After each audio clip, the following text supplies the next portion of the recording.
Para darmos início ao nosso webinar e conforme temos o nosso programa, iria passar a palavra primeiro à doutora Paula Figueiredo, que é a diretora do ISLA. Força. Obrigada, Luís. Em primeiro lugar, uma boa noite a todos e bem-vindos a este evento promovido no âmbito da pós-graduação em Proteção Civil do ISLA Leiria. Este ano o nosso corpo docente decidiu simular um acidente de aeronaves, nunca se sabe o que pode acontecer, por isso é sempre bom simular para estarmos melhor preparados. Esperamos com este exercício e treinamento prever todos os condicionalismos para que numa situação real todas as entidades intervenientes estejam aptas a agir em conformidade, minimizando os riscos e salvando o máximo de vidas possível. Antes do início do webinar, gostaria de deixar alguns agradecimentos. Em primeiro lugar, o apoio do município de Leiria, aqui representado pelo Sr. Presidente, Dr. Gonçalo Lopes, a quem deixou o nosso agradecimento por mais esta parceria. Depois, aos nossos oradores convidados, o adjunto da operação da Autoridade Nacional de Emergência e Proteção Civil, Alexandre Penha, e o capitão José Rocha, da Força Aérea Portuguesa. Deixo também o nosso agradecimento pela vossa presença e disponibilidade. Por último, uma palavra especial aos da casa. Gostaria em primeiro lugar de agradecer ao corpo docente da pós-graduação por mais esta edição do curso e ao professor Humberto e ao Dr. Luís Lopes pela preparação e organização dos webinars e também do exercício que se irá realizar no dia 19 de junho. Como sem alunos não há pós-graduação, é para eles também que deixo uma palavra de gratidão por fazerem parte desta família e por terem escolhido fazer a formação no ISLA. Obrigada e muito sucesso para todos. Luís, passo a palavra para que dê início ao evento. Obrigada. Obrigado, doutor. Seguindo a nossa sessão de abertura, iria então passar a palavra ao Dr. Gonçalo Lopes, Presidente da Câmara Municipal de Leiria, e também Presidente da Comissão Digital. Presidente, força. Obrigado. Queria cumprimentar, em primeiro lugar, a doutora Paula Figueiredo, e nela cumprimentar todos os docentes do curso de Proteção Civil que no fundo estiveram na organização não só deste webinar, mas também a todos aqueles que têm participado nos cursos do ISLA e que de alguma maneira estão relacionados com as temáticas da Proteção Civil. E naturalmente dar as boas-vindas a todos os participantes. É efetivamente um webinar já coroado de sucesso pela forte adesão que registra, estou aqui a verificar, 145 participantes, o que demonstra que não só a qualidade dos oradores, mas também a pertinência do tema.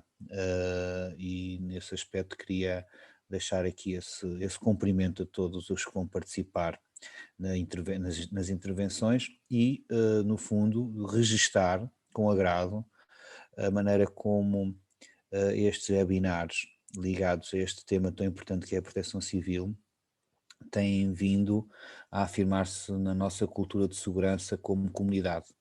E estou a ver aqui muitas caras conhecidas de vários pontos da região e do país, o que demonstra a dimensão e a importância que os temas da proteção civil têm hoje em dia junto daqueles que são os agentes de proteção civil a nível da nossa região e do país.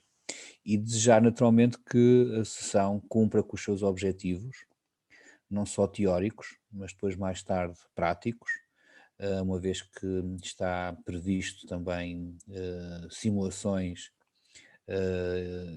para testar a capacidade dos meios em situações deste tipo de sinistro, e naturalmente é assim que se vai conseguir implementar nos nossos diversos agentes a capacidade de resposta necessária para acudir em caso de catástrofes e acidentes, como é o caso de acidentes com meios aéreos. Muito obrigado pela vossa participação. Eu peço desculpa, mas não vou conseguir assistir porque tenho uma situação em Leiria que tenho que ir assistir e apoiar, e por isso desejo-vos um bom trabalho. Muito obrigado. Obrigado. Agradecer a presença e este momento de abertura que é sempre importante e mais uma vez releva precisamente a importância desta temática. Doutor, muito obrigado. Bem, como perceberam, irá caber-me a mim a moderação do nosso evento. O meu nome é Luís Lopes, sou um dos docentes da equipa da pós-graduação de Proteção Civil do ISLA e, como acabei de dizer, este é um trabalho de equipa e eu só estou hoje a dar a cara por isso mesmo. Antes de começarmos, apenas relembrar e partilhar convosco aqui o nosso programa e esclarecer eventuais dúvidas sobre a forma como iremos gerir o nosso evento.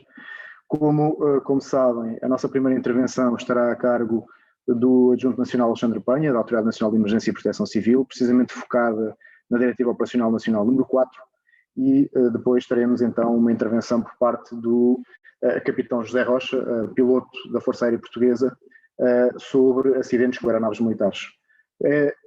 Irá seguir-se um momento de debate, em que logicamente pretendemos que haja a vossa participação, contributos e o esclarecimento das dúvidas que subsistirem após a apresentação dos nossos dois oradores e logicamente um encerramento com uma partilha sobre dois eventos que estão associados precisamente à pós-graduação de Proteção Civil.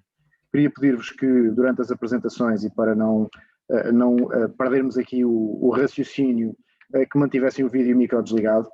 As dúvidas que vos forem surgindo, se quiserem, podem logo colocá-las automaticamente aqui no bate-papo. Eu prefiro o termo chat, mas podem colocá-las no bate-papo. Nós depois iremos transcrevê-las para um momento de debate.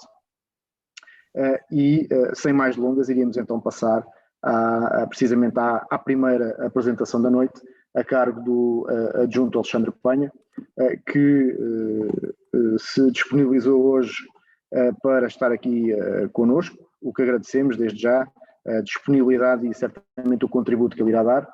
Para quem não conhece o Adjunto Nacional, Alexandre Penha tem o seu percurso ligado a áreas da proteção e socorro, através do Regimento de Sapadores Bombeiros, tem diversas formações no âmbito de emergência pré-hospitalar, sistemas de informação geográfica e também no âmbito do Mecanismo Europeu de Proteção Civil.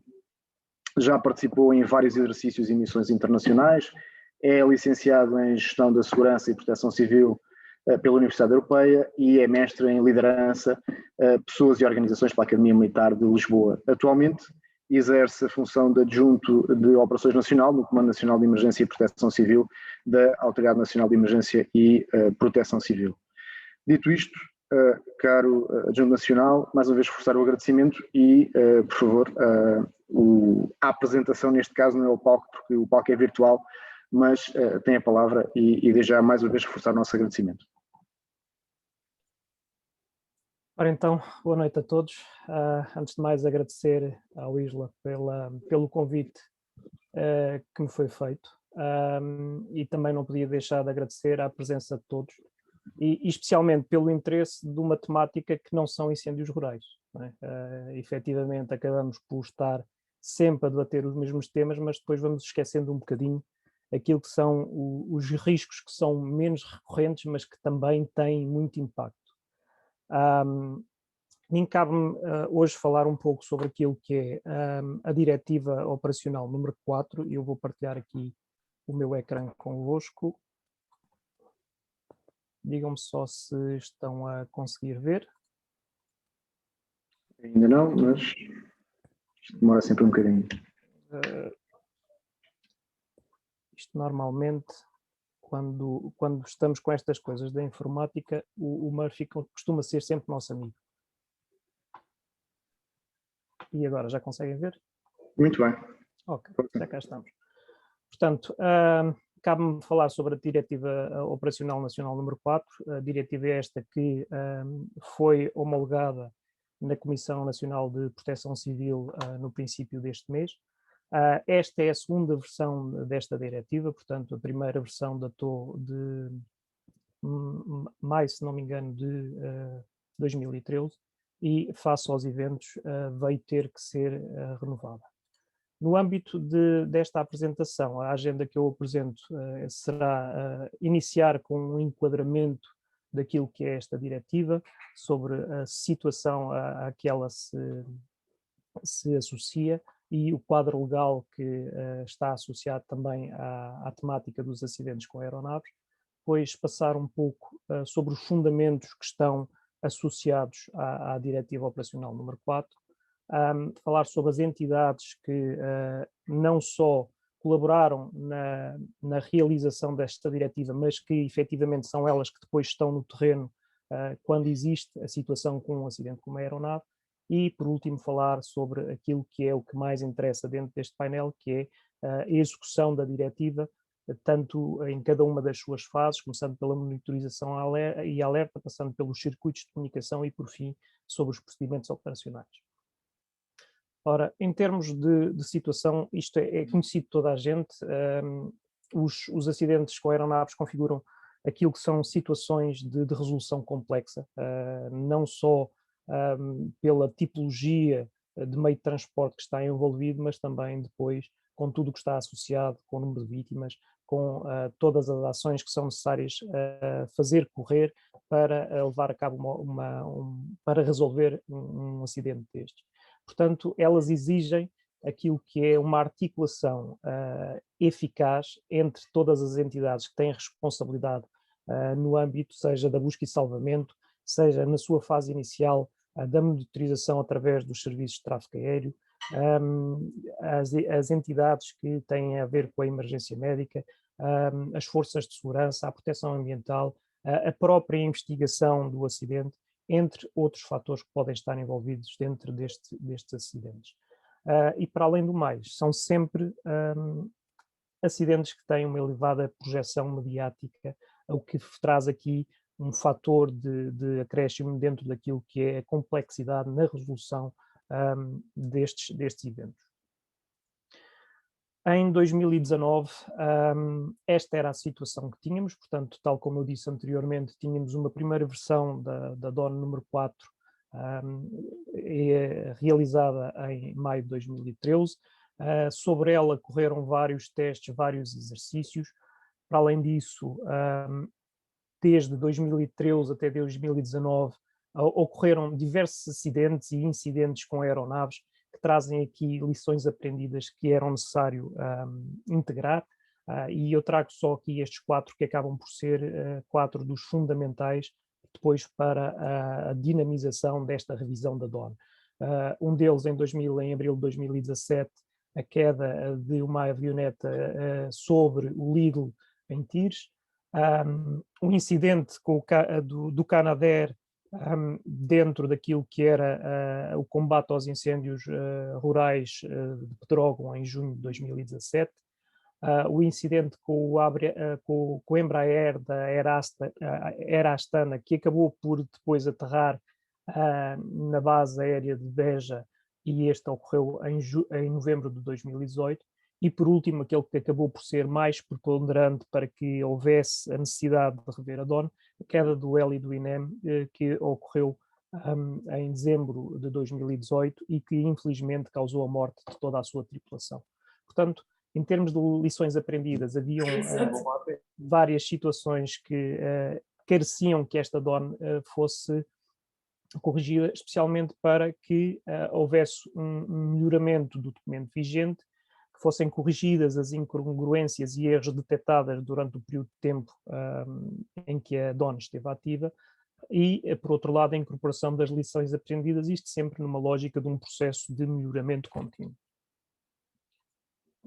Este processo de revisão teve como tópicos aquilo que foi as várias alterações do quadro legal e normativo que está atualmente em vigor, a adequação do texto da DON a esse quadro, a revisão dos conceitos e definições, clarificação das responsabilidades e, especialmente, aquilo que diz respeito à simplificação dos fluxos e procedimentos, isto tudo com base na inclusão das lições retiradas das operações e exercícios, sempre numa lógica de coordenação e de consenso entre as diversas entidades que têm envolvimento na matéria. Em termos de quadro legal e normativo, consultando a DON, ele é muito mais extenso, mas eu só refiro aqui aquelas que são as peças fundamentais e que acabam depois por reger, que acabaram depois por reger a maior parte do trabalho.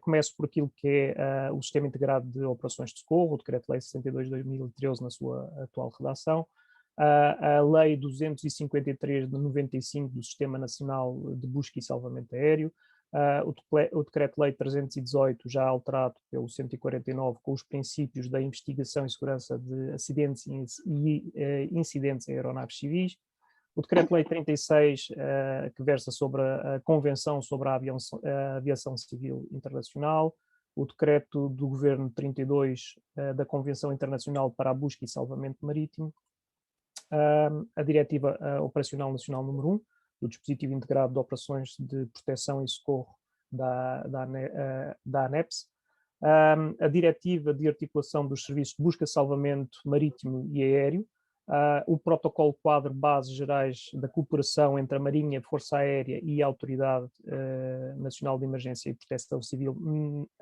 sobre a matéria especialmente da busca e salvamento, e por último, a última edição do Manual Internacional de Busca Aeronáutica e Marítima do ICAO.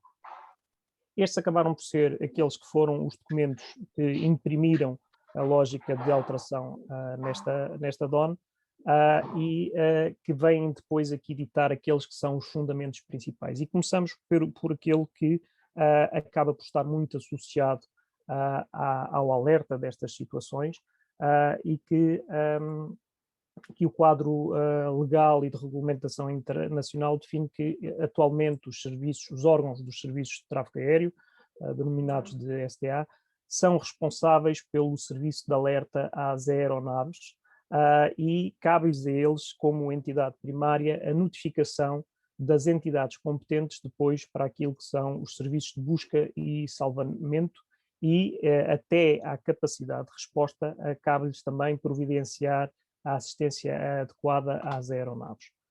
Por outro lado, outro fundamento que é essencial é considerar que é uma responsabilidade dos serviços de busca e salvamento aéreo a salvaguarda da vida humana no caso de um acidente com aeronaves, especialmente naquilo que diz respeito ao território nacional, nas regiões de informação de voo.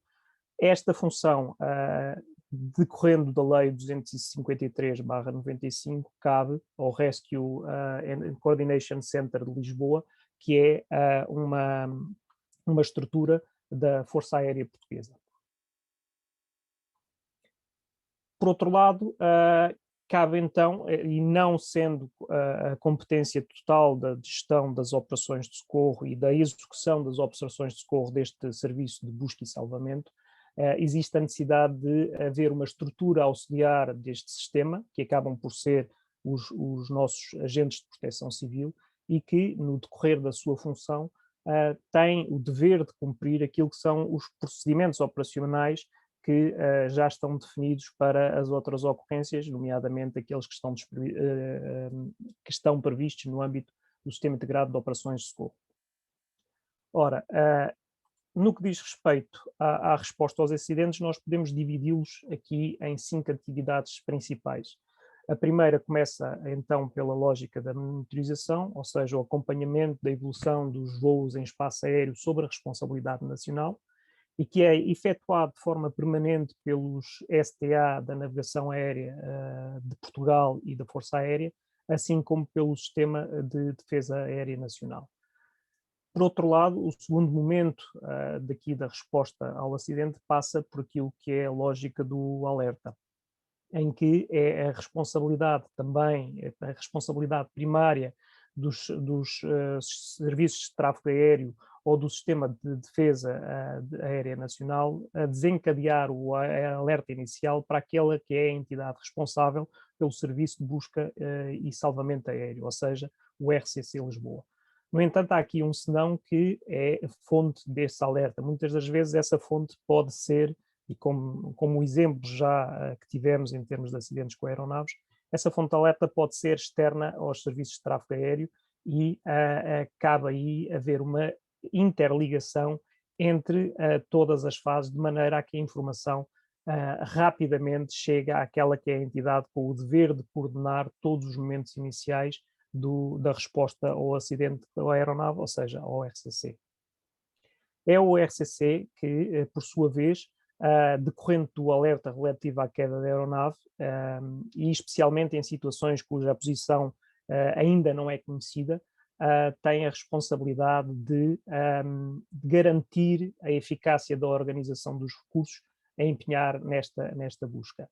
E passando para a lógica do salvamento, esta só se dá efetivamente quando se passa a conhecer a localização da aeronave, ainda é uma responsabilidade do RCC a fase inicial desse salvamento, até que, ao nível do terreno, seja em áreas do domínio público marítimo, essa responsabilidade passa a ser da Autoridade Marítima Nacional, ou seja, já em áreas de terra, a responsabilidade depois passa, a responsabilidade da coordenação da resposta ao acidente passa então para a Autoridade Nacional de Emergência e Proteção Civil. Por último, aquilo que diz respeito à investigação. Esta é uma fase que deve especialmente ser desenvolvida paralelamente com as operações de socorro. Sabemos que muitas das vezes não é possível devido à premência daquilo que é a garantia da salvaguarda das vidas humanas, mas preferencialmente ela deve ser logo desenvolvida na fase inicial e pode ser dividida por duas entidades responsáveis. Se estivermos a falar de aeronaves civis, aqui a entidade responsável pela avaliação e causas e pela peritagem desse acidente passa a ser o Gabinete de Prevenção e Investigação de Acidentes com Aeronaves e Acidentes Ferroviários, o SPIAF, e a Polícia Judiciária. Se estivermos a falar de acidentes com aeronaves militares, aqui será a Comissão Central de Investigação da Força Aérea e a Autoridade de Investigação Judiciária Adequada, que serão as entidades responsáveis por levar a cabo esta atividade na questão da resposta a acidentes com aeronaves. Ainda refletindo aquilo que diz a DON número 4, tem a ver com a lógica de onde ela é aplicada e de toda a área que contempla as Search and Rescue Regions, seja de Santa Maria, seja de Lisboa. Esta DON só se aplica concretamente ao território continental que está integrado dentro da Search and Rescue Region de Lisboa. Todo o resto, devido à própria autonomia dos serviços regionais de proteção civil e outros regulamentos em vigor, já não cabe a esta DON ditar quais é que são as condições e como é que se processa a lógica do desenvolvimento das ações de proteção e socorro no âmbito da resposta a acidentes com aeronaves. Por outro lado, também ter em consideração que exclui-se do âmbito desta DON situações de resposta a acidentes com aeronaves dentro daquilo que são as áreas dos aeroportos e restantes aeródromos. Estas são regidas pelos próprios planos de emergência de aeroportos e a entidade gestora ou a entidade responsável por essa infraestrutura é que tem a responsabilidade de promover a resposta através da ativação destes planos de emergência.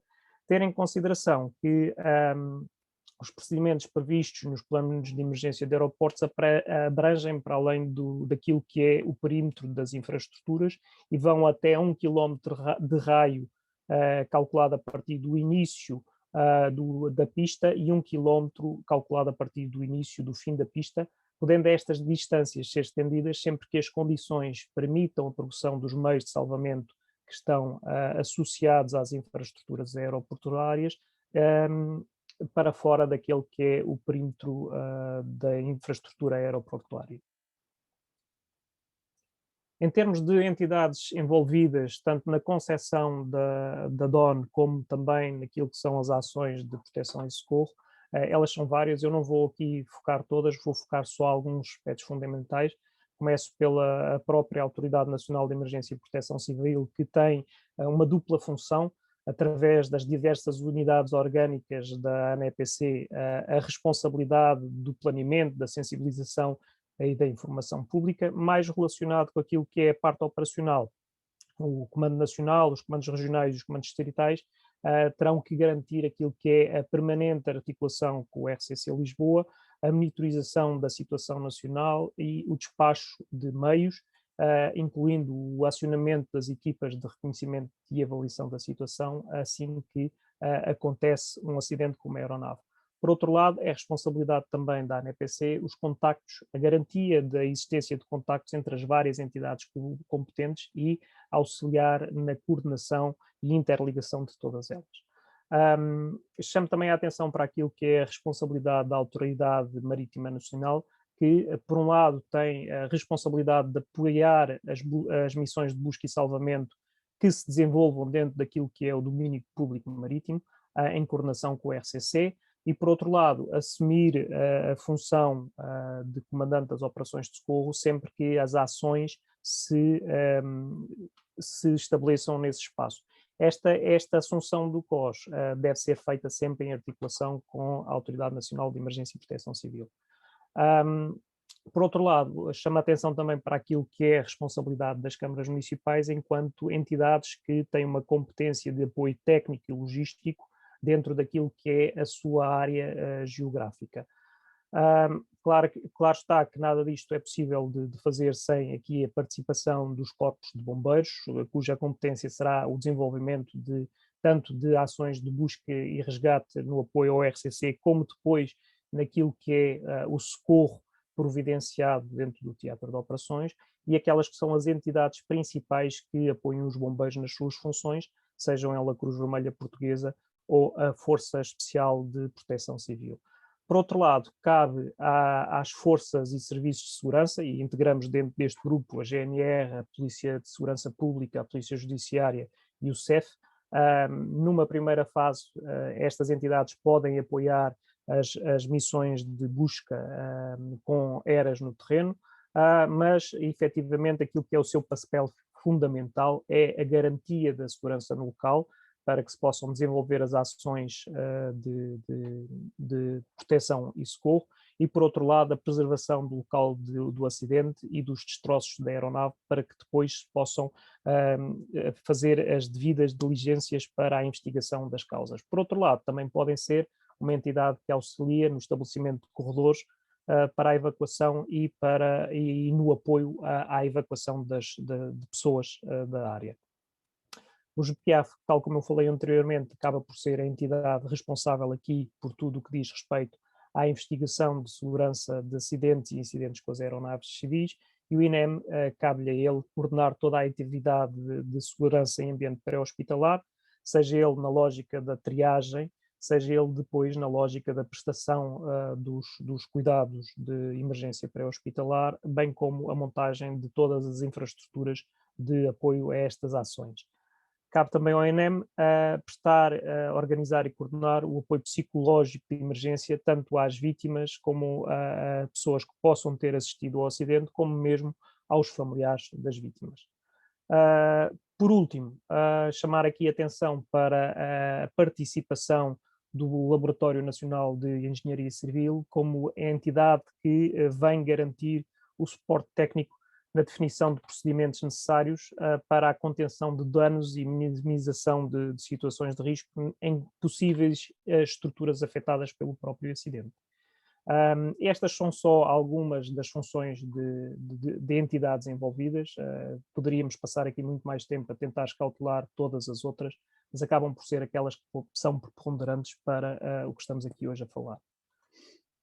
Entrando aqui dentro da lógica dos procedimentos, numa primeira fase, e na fase de monitorização e alerta, tal como já foi falado anteriormente, perdão, serão os serviços de tráfego aéreo da nave e da Força Aérea, as entidades responsáveis pela monitorização de toda a atividade aérea sobre o território nacional, e são eles que, numa primeira lógica, prestam um alerta para todas as aeronaves às quais são prestados serviços de controle de tráfego aéreo, a todas as aeronaves que tenham apresentado um plano de voo ou que, de alguma forma, é conhecido a sua movimentação pelos serviços de tráfego aéreo, e, em última instância, a qualquer aeronave que se saiba ou se suspeite que esteja a ser objeto de interferência ilícita. Só tocando aqui no que diz respeito ao segundo ponto identificado, ou seja, as aeronaves que tenham apresentado um plano de voo, e tentando relacionar um bocadinho este assunto com as aeronaves que prestam serviços de emergência, sejam elas as aeronaves que estão associadas ao DECIR, sejam elas as aeronaves de emergência médica. Como é sabido, muitas vezes estas aeronaves não fazem o planeamento do voo, não apresentam este documento ao serviço de tráfego aéreo, e acabam por causar aqui uma entropia naquilo que é a lógica do alerta e da primeira detecção. Sendo isto um problema, especialmente com os meios aéreos associados ao DECIR, hoje, este ano, foi implementado, e isto para conhecimento geral, foi implementado uma metodologia nova, de maneira a garantir que uma rápida prestação dos serviços de alerta em caso de acidente ou incidente com uma destas aeronaves.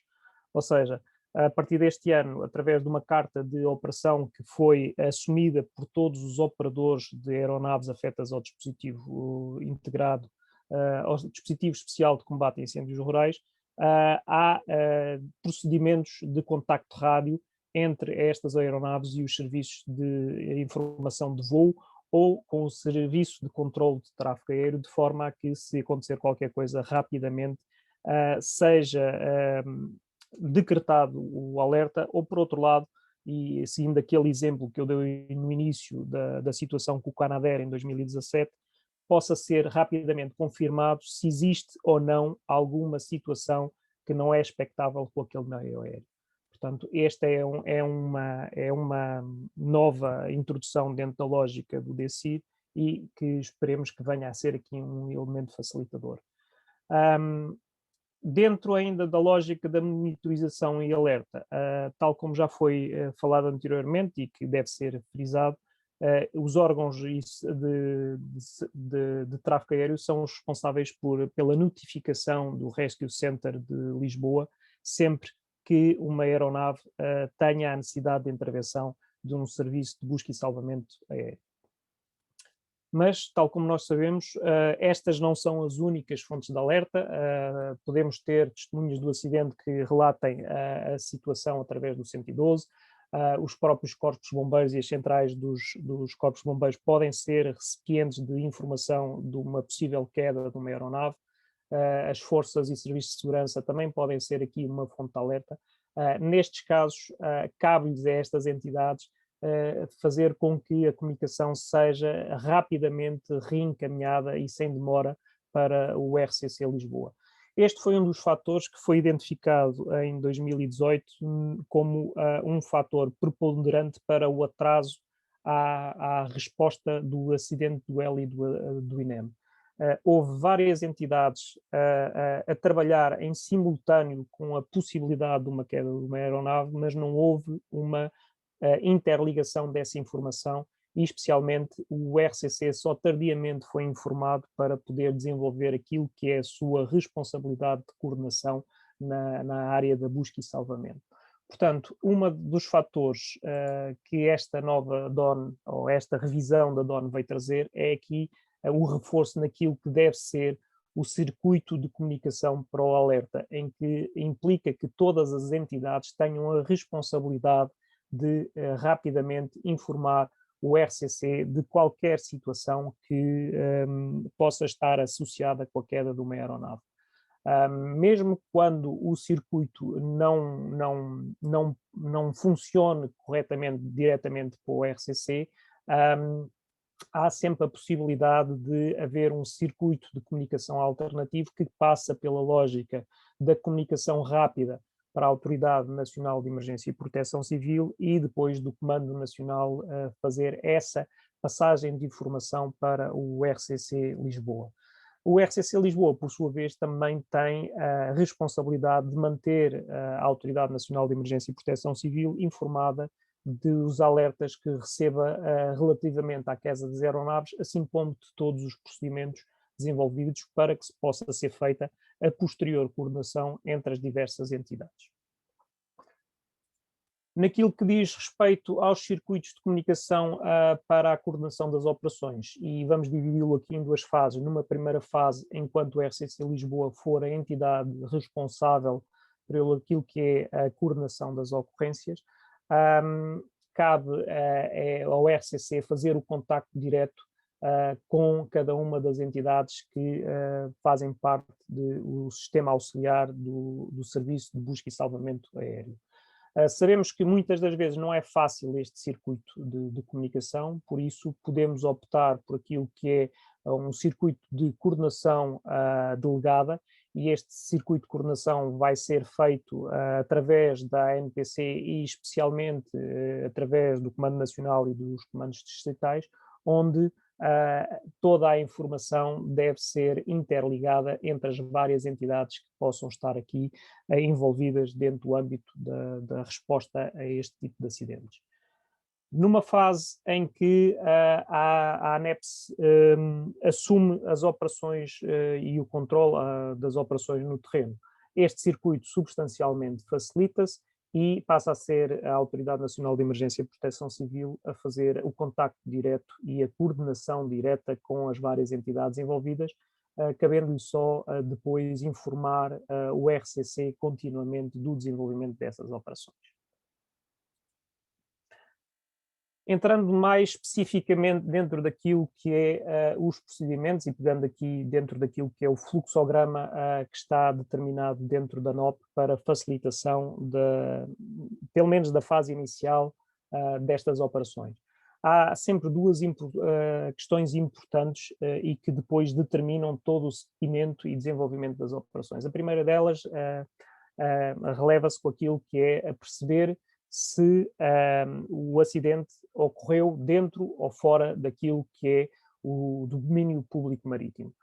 Isto porquê? Porque todas as entidades a envolver acabam por ter que optar por uma lógica, chamemos-lhe uma lógica mais molhada, portanto uma lógica que tenha capacidade de resposta dentro do espaço aquático e, por outro lado, porque a entidade que acaba depois por ter que assumir a responsabilidade das ocorrências no final acaba por ser a Autoridade Marítima Nacional. Portanto, sempre que esta lógica acontece, o RCC é a entidade responsável por desenvolver as ações de busca e salvamento, em articulação com o MRCC, com o Maritime Rescue Coordination Center, e com os órgãos locais de autoridade marítima. Definido aquilo que é a zona do acidente e tendo sido efetuado o resgate das vítimas, há a necessidade de desenvolver aquilo que são áreas de recepção e triagem já em terra. Se estas áreas estão definidas, o RCC Lisboa encaminha as vítimas para os locais estabelecidos e por aí seguimos pela lógica de uma lógica mais terrestre para o encaminhamento dessas vítimas. Se por outro lado estes locais não estão estabelecidos, cabe ao RCC, em coordenação com o MRCC e com a Autoridade Marítima, o INEM e a ANPC, definir onde é que são esses locais de recepção das vítimas, especialmente tendo em consideração aquilo que são os posteriores fluxos de drenagem dessas vítimas para as unidades hospitalares. Esta é a primeira grande questão. A segunda grande questão passa por existir ou não localização conhecida do acidente. Numa lógica de existir localização conhecida, a primeira questão é se este acidente se encontra dentro ou fora de uma infraestrutura aeroportuária com plano de emergência de aeroporto ou aeródromo, e se, em caso afirmativo, se for dentro desta infraestrutura, passa a ser a responsabilidade da entidade responsável pelo aeródromo ou da entidade gestora, por isso é aeródromo, de promover a resposta através daquilo que é o plano de emergência em vigor. Por outro lado, se for fora daquilo que é uma infraestrutura aeroportuária, passa por uma lógica de ser avaliado se o Comando Nacional tem ou não conhecimento do acidente e se pode ou não assumir aquilo que é as operações de socorro.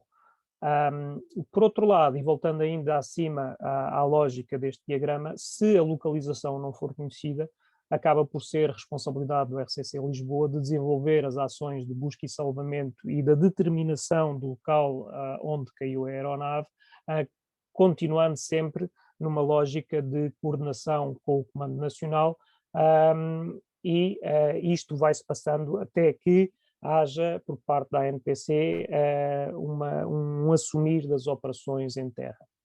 A partir deste momento em que o Comando Nacional informa o RCC de que as ações foram assumidas, passamos para a lógica final deste diagrama, em que passa a haver aqui dois vetores, uma lógica do Comando Nacional que faz a articulação com todas as entidades nacionais a envolver nesta matéria e a lógica dos comandos distritais no acionamento das entidades locais e distritais.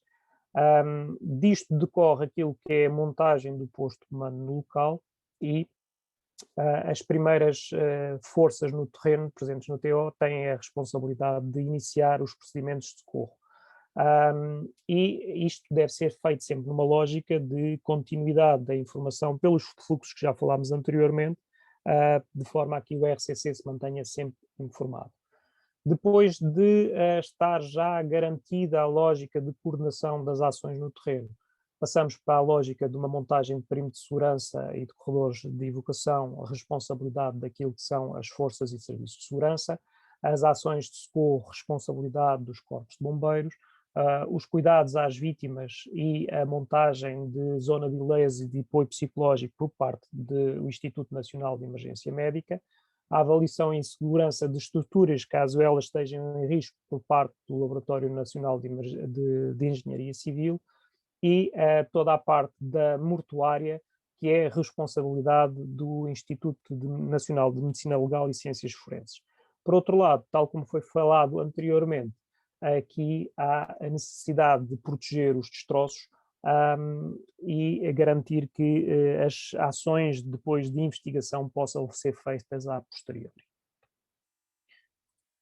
Em termos de síntese, a RCC é a entidade primariamente responsável em caso de acidente com aeronaves. Não esquecer que o RCC é a entidade responsável por iniciar, conduzir, controlar, coordenar e encerrar as operações de busca e salvamento, e esta responsabilidade só cessa quando estas operações sejam dadas por concluídas ou então quando a Autoridade Nacional de Emergência e Proteção Civil assuma o comando das operações de socorro em terra. Em caso de ser no domínio público marítimo, esta responsabilidade transita para aquela que é o órgão local da Autoridade Marítima Nacional, ou seja, o capitão de porto. Por outro lado, há a necessidade de garantir sempre um fluxo contínuo de informação, especialmente nos primeiros momentos, no momento do alerta para aquela que é a entidade com responsabilidade, tal como falámos anteriormente, para o RCC. Por outro lado, é essencial que haja sempre a identificação inequívoca de qual é a entidade responsável por cada uma das áreas e em cada momento, sendo este um fator decisivo para o sucesso das operações. E não poderá deixar de ser que a coordenação é aqui um fator, é uma condição essencial para que todas as ações corram como deve ser. E assim termino a minha apresentação, tal como foi informado pelo Dr. Luís Lopes. No fim estarei disponível para responder a alguma questão que seja necessária. Muito bem. Sr. Adjunto Nacional, muitíssimo obrigado pela apresentação. O facto de termos poucas questões ou comentários aqui no chat, assumo que seja porque foi realmente esclarecedor, de qualquer das maneiras, e como referiu, no final teremos esse momento. Agradeço também aqui a gestão do tempo, que é, como sabem, também um fator muitíssimo importante para nós conseguirmos chegar a bom porto relativamente às nossas temáticas. Dito isto, passaríamos então ao segundo orador. E permitam-me partilhar convosco novamente aqui a minha tela, como se costuma agora utilizar este termo. O capitão José Rocha, da Força Aérea, irá então ser responsável por esta segunda intervenção, focada nos acidentes com aeronaves militares. O capitão José Rocha é piloto da Força Aérea, neste caso de F-16. Como irão perceber, para nós é importante também no âmbito do exercício. Antes de avançar aqui com a apresentação do capitão José Rocha, permita-me, caro capitão, também felicitá-lo e à Força Aérea pelos 2 prémios que receberam agora recentemente no Tiger Meet, que acaba por ser uma excelente referência àquilo que é as nossas Forças Armadas. No que respeita ao nosso orador, é um piloto da Força Aérea com várias participações em forças nacionais destacadas, é licenciado em Ciências Militares Aeronáuticas com especialidade em piloto aviador pela Academia da Força Aérea, tem um tirocínio da especialidade de piloto aviador nas Forças Aéreas Americanas, tem, para além disto, qualificação em piloto instrutor de F-16 e aproximadamente 2.000 horas de voo, sendo que destas 2.000, cerca de 1.700 são precisamente em F-16. Atualmente é também o chefe do Gabinete de Prevenção de Acidentes da Base Aérea número 5 de Montreal e irá então partilhar connosco esta sua apresentação focada naquilo que é então a intervenção em aeronaves militares. Caro capitão, força e mais uma vez reforçar o agradecimento por estar disponível e partilhar estes conhecimentos connosco. Boa noite e muito obrigado pelas palavras. Vou então começar a apresentação. O briefing é não classificado e a discussão é não classificada também. Vou falar um pouco sobre a aviação militar, as diferenças entre a aviação militar e a aviação civil, dar uma pequena overview do F-16, falar um pouco da prevenção de acidentes em F-16 e falar nas ações em caso de acidente. Então, o que é a aviação militar e para que é que usamos a aviação militar? Desde a Primeira Guerra Mundial, que se usam aviões para influenciar o campo de batalha e diretamente da doutrina NATO é a capacidade de usar essas aeronaves e o seu armamento para moldarmos o campo de batalha a nosso favor.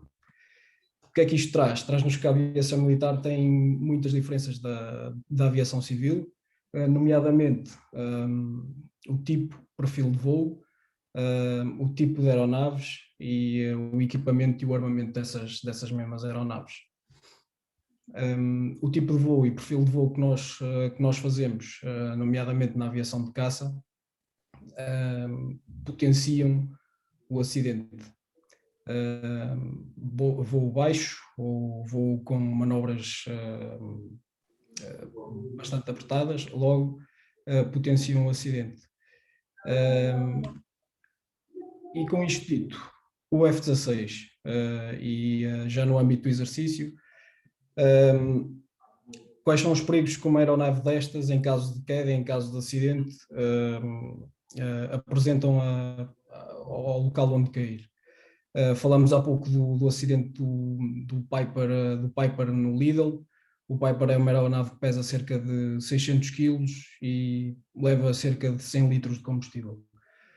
Um F-16 numa missão de real ou de treino pode levar até 5,5 toneladas de combustível, pode levar até 400 litros de óleo, pode levar armamento, quase 2 toneladas de armamento, mísseis, contramedidas, ou seja, o potencial para um desastre, quer pessoal, quer ambiental, é mais elevado neste tipo de aeronaves. O F-16 é uma aeronave que só tem um motor e em caso de falha de motor apoia-se num líquido altamente calórico que é a hidrazina, que quando decomposto consegue criar altas temperaturas e consegue acionar uma turbina que depois nos vai dar energia elétrica e energia hidráulica para conseguirmos operar o avião. Este líquido é altamente tóxico, é cancerígeno e afeta principalmente o pele, fígado e olhos. É utilizado por vários tipos de aeronaves, F-16, Eurofighter, U-2, Space Shuttle, e é utilizado também nos rockets e nos satélites, quando é preciso alterar os satélites em órbita. Para o seu manuseamento, quer seja durante procedimentos normais ou procedimentos de emergência, é preciso ter formação e equipamentos de proteção individual muito específicos. E nós temos essas equipas formadas e prontas na Força Aérea, neste caso na BA5. Com isto dito, nós temos uma forte componente na prevenção de acidentes. Como já foi falado, a DON não contempla planos de emergência não contempla os planos de emergência, e nós temos os nossos próprios planos de emergência. Além dos planos de emergência, temos o Plano Anual de Prevenção de Acidentes, que engloba o Plano de Prevenção de Colisão com Aves, o Plano de Emergência com Aeronaves, e todos esses documentos sofrem uma atualização constante, anual, idealmente, ou sempre que se revelar necessário mudar esses procedimentos. Falando das maiores ameaças que nós temos agora que podem causar um acidente com um F-16, e estou a falar de Leiria em tempo de paz. Por incrível que pareça, são os pássaros. Um pássaro que seja ingerido pelo motor do F-16, normalmente, se for um pássaro de dimensão média, grande, causa uma falha catastrófica no motor, e, como disse, o avião só tem um motor, logo ficamos um planador muito pesado e normalmente acaba por dar alguma coisa má.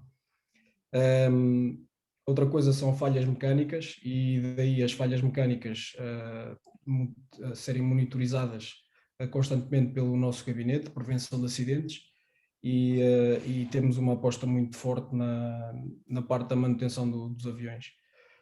Outra das ameaças que nós temos é o chamado Control Flight into Terrain, que basicamente a aeronave está perfeitamente voável, não tem qualquer tipo de problema, e o piloto pode, no fundo, voar a aeronave até ao chão. Isto pode acontecer por desorientação espacial, o que é muito comum no F-16, por causa da sua característica da canopy em bolha, pode levar a desorientação espacial, ou então por G-LOC, que é a perda de consciência, força das forças G. Queria só ressalvar que, em termos de acidentes na Força Aérea Portuguesa relativos à aeronave F-16, nós temos um dos melhores registros do mundo de acidentes por hora de voo. Um exemplo da Força Aérea Americana, da USAF, tem 3,04 acidentes por cada 100 mil horas de voo. Nós tivemos 2 acidentes catastróficos na nossa frota. Um foi na base aérea número 5, dentro dos limites da base aérea número 5, e causou uma fatalidade. Outro foi nas imediações da BA5, foi uma injeção controlada ou semi-controlada por falha mecânica. Em termos de injeção, muitas vezes a injeção pode não se dar, ou seja, a aeronave pode sofrer um acidente e bater no chão sem o piloto ter iniciado a injeção, mas normalmente nós temos uma cadeira injetável e normalmente acionamos a cadeira é acionada em caso de emergência. 2 tipos de injeção, controlada e não controlada. A controlada acontece maioritariamente quando o piloto tem tempo, porque a falha que leva ao acidente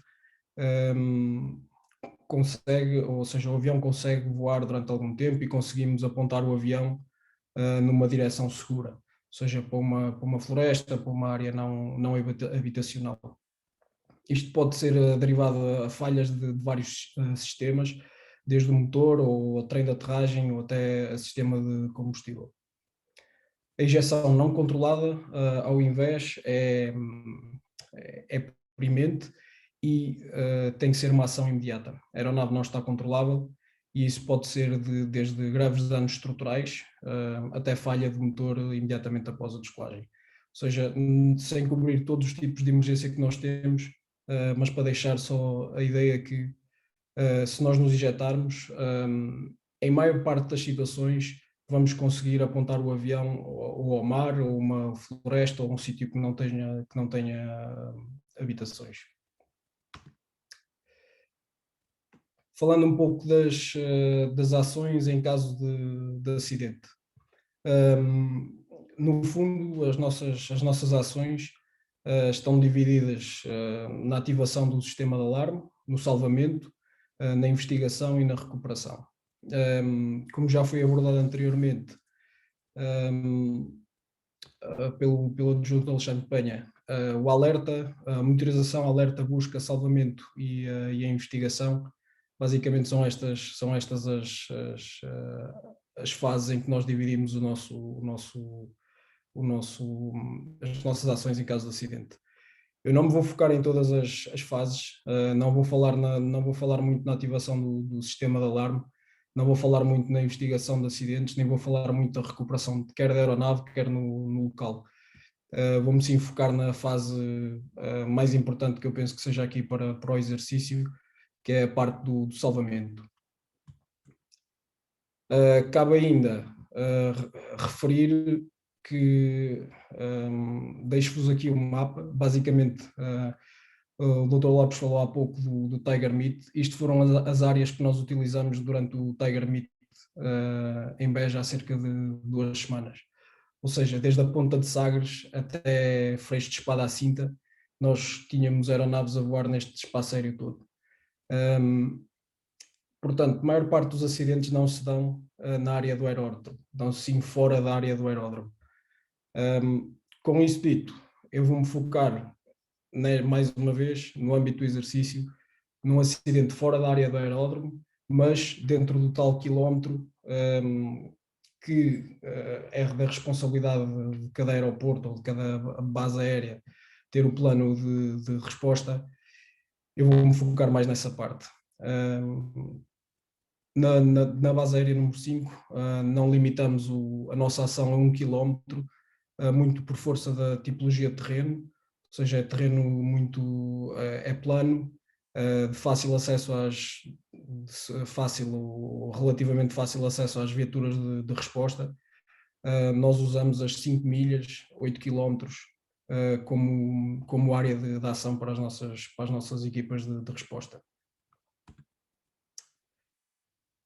Rapidamente, em relação à ativação do sistema de alarme, a parte do alerta normalmente é sempre dado por o piloto da aeronave ou por o piloto de outra aeronave que está a voar informação.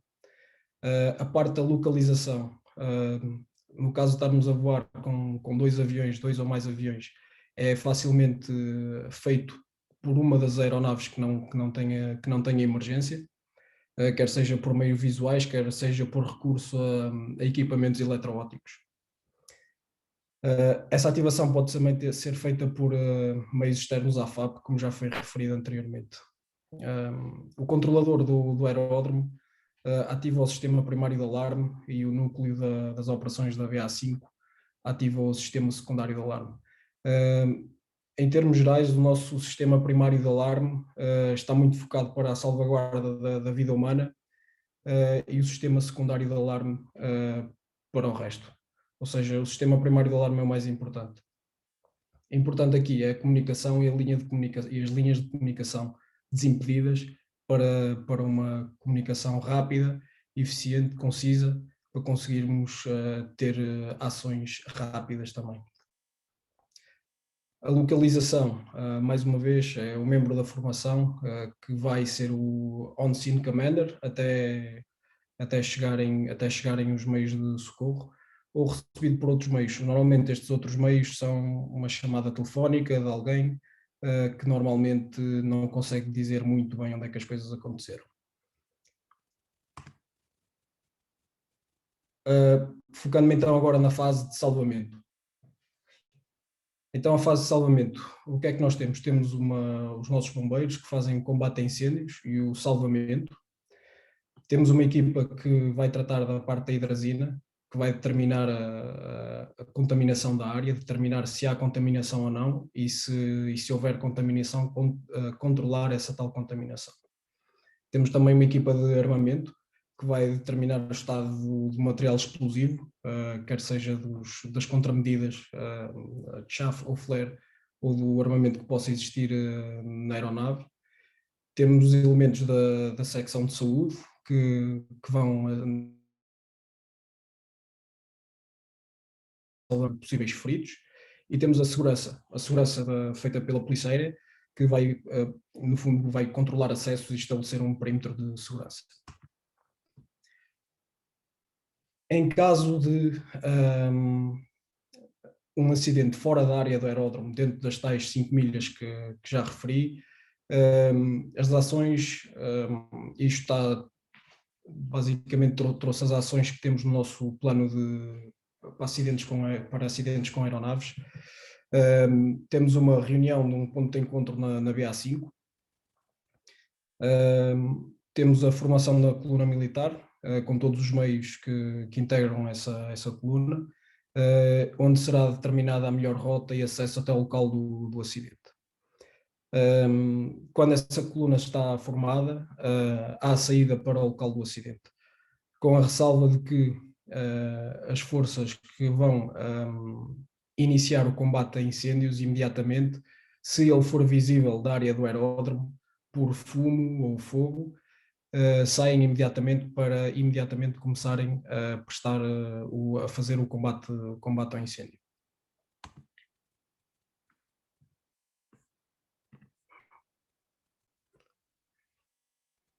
O combate a incêndios e salvamento depois de chegarmos ao local, é a primeira coisa é a primeira ação a fazer. Ou seja, é controlar o fogo e salvar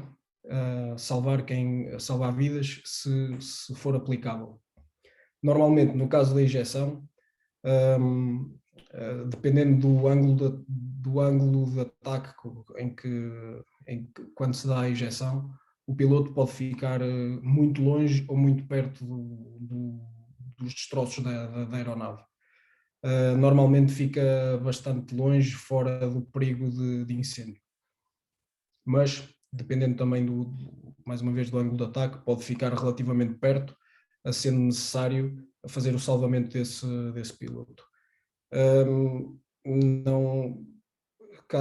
Acho que não será necessário dizer que no caso de queda de F-16 sem injeção, normalmente o salvamento do piloto não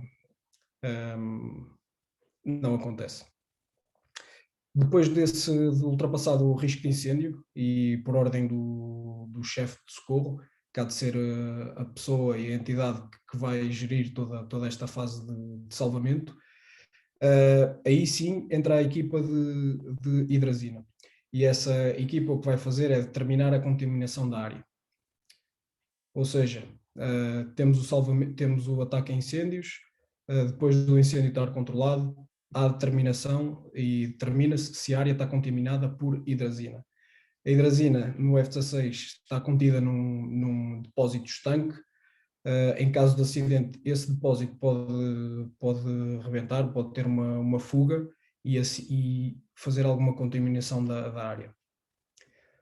Depois de determinado nível de contaminação, ou a descontaminação feita, e por ordem, mais uma vez, do chefe de socorro, há a intervenção da equipa de armamento, que vai proceder à investigação e determinar se o armamento está seguro, se não está seguro, e o que é que se tem que fazer a seguir.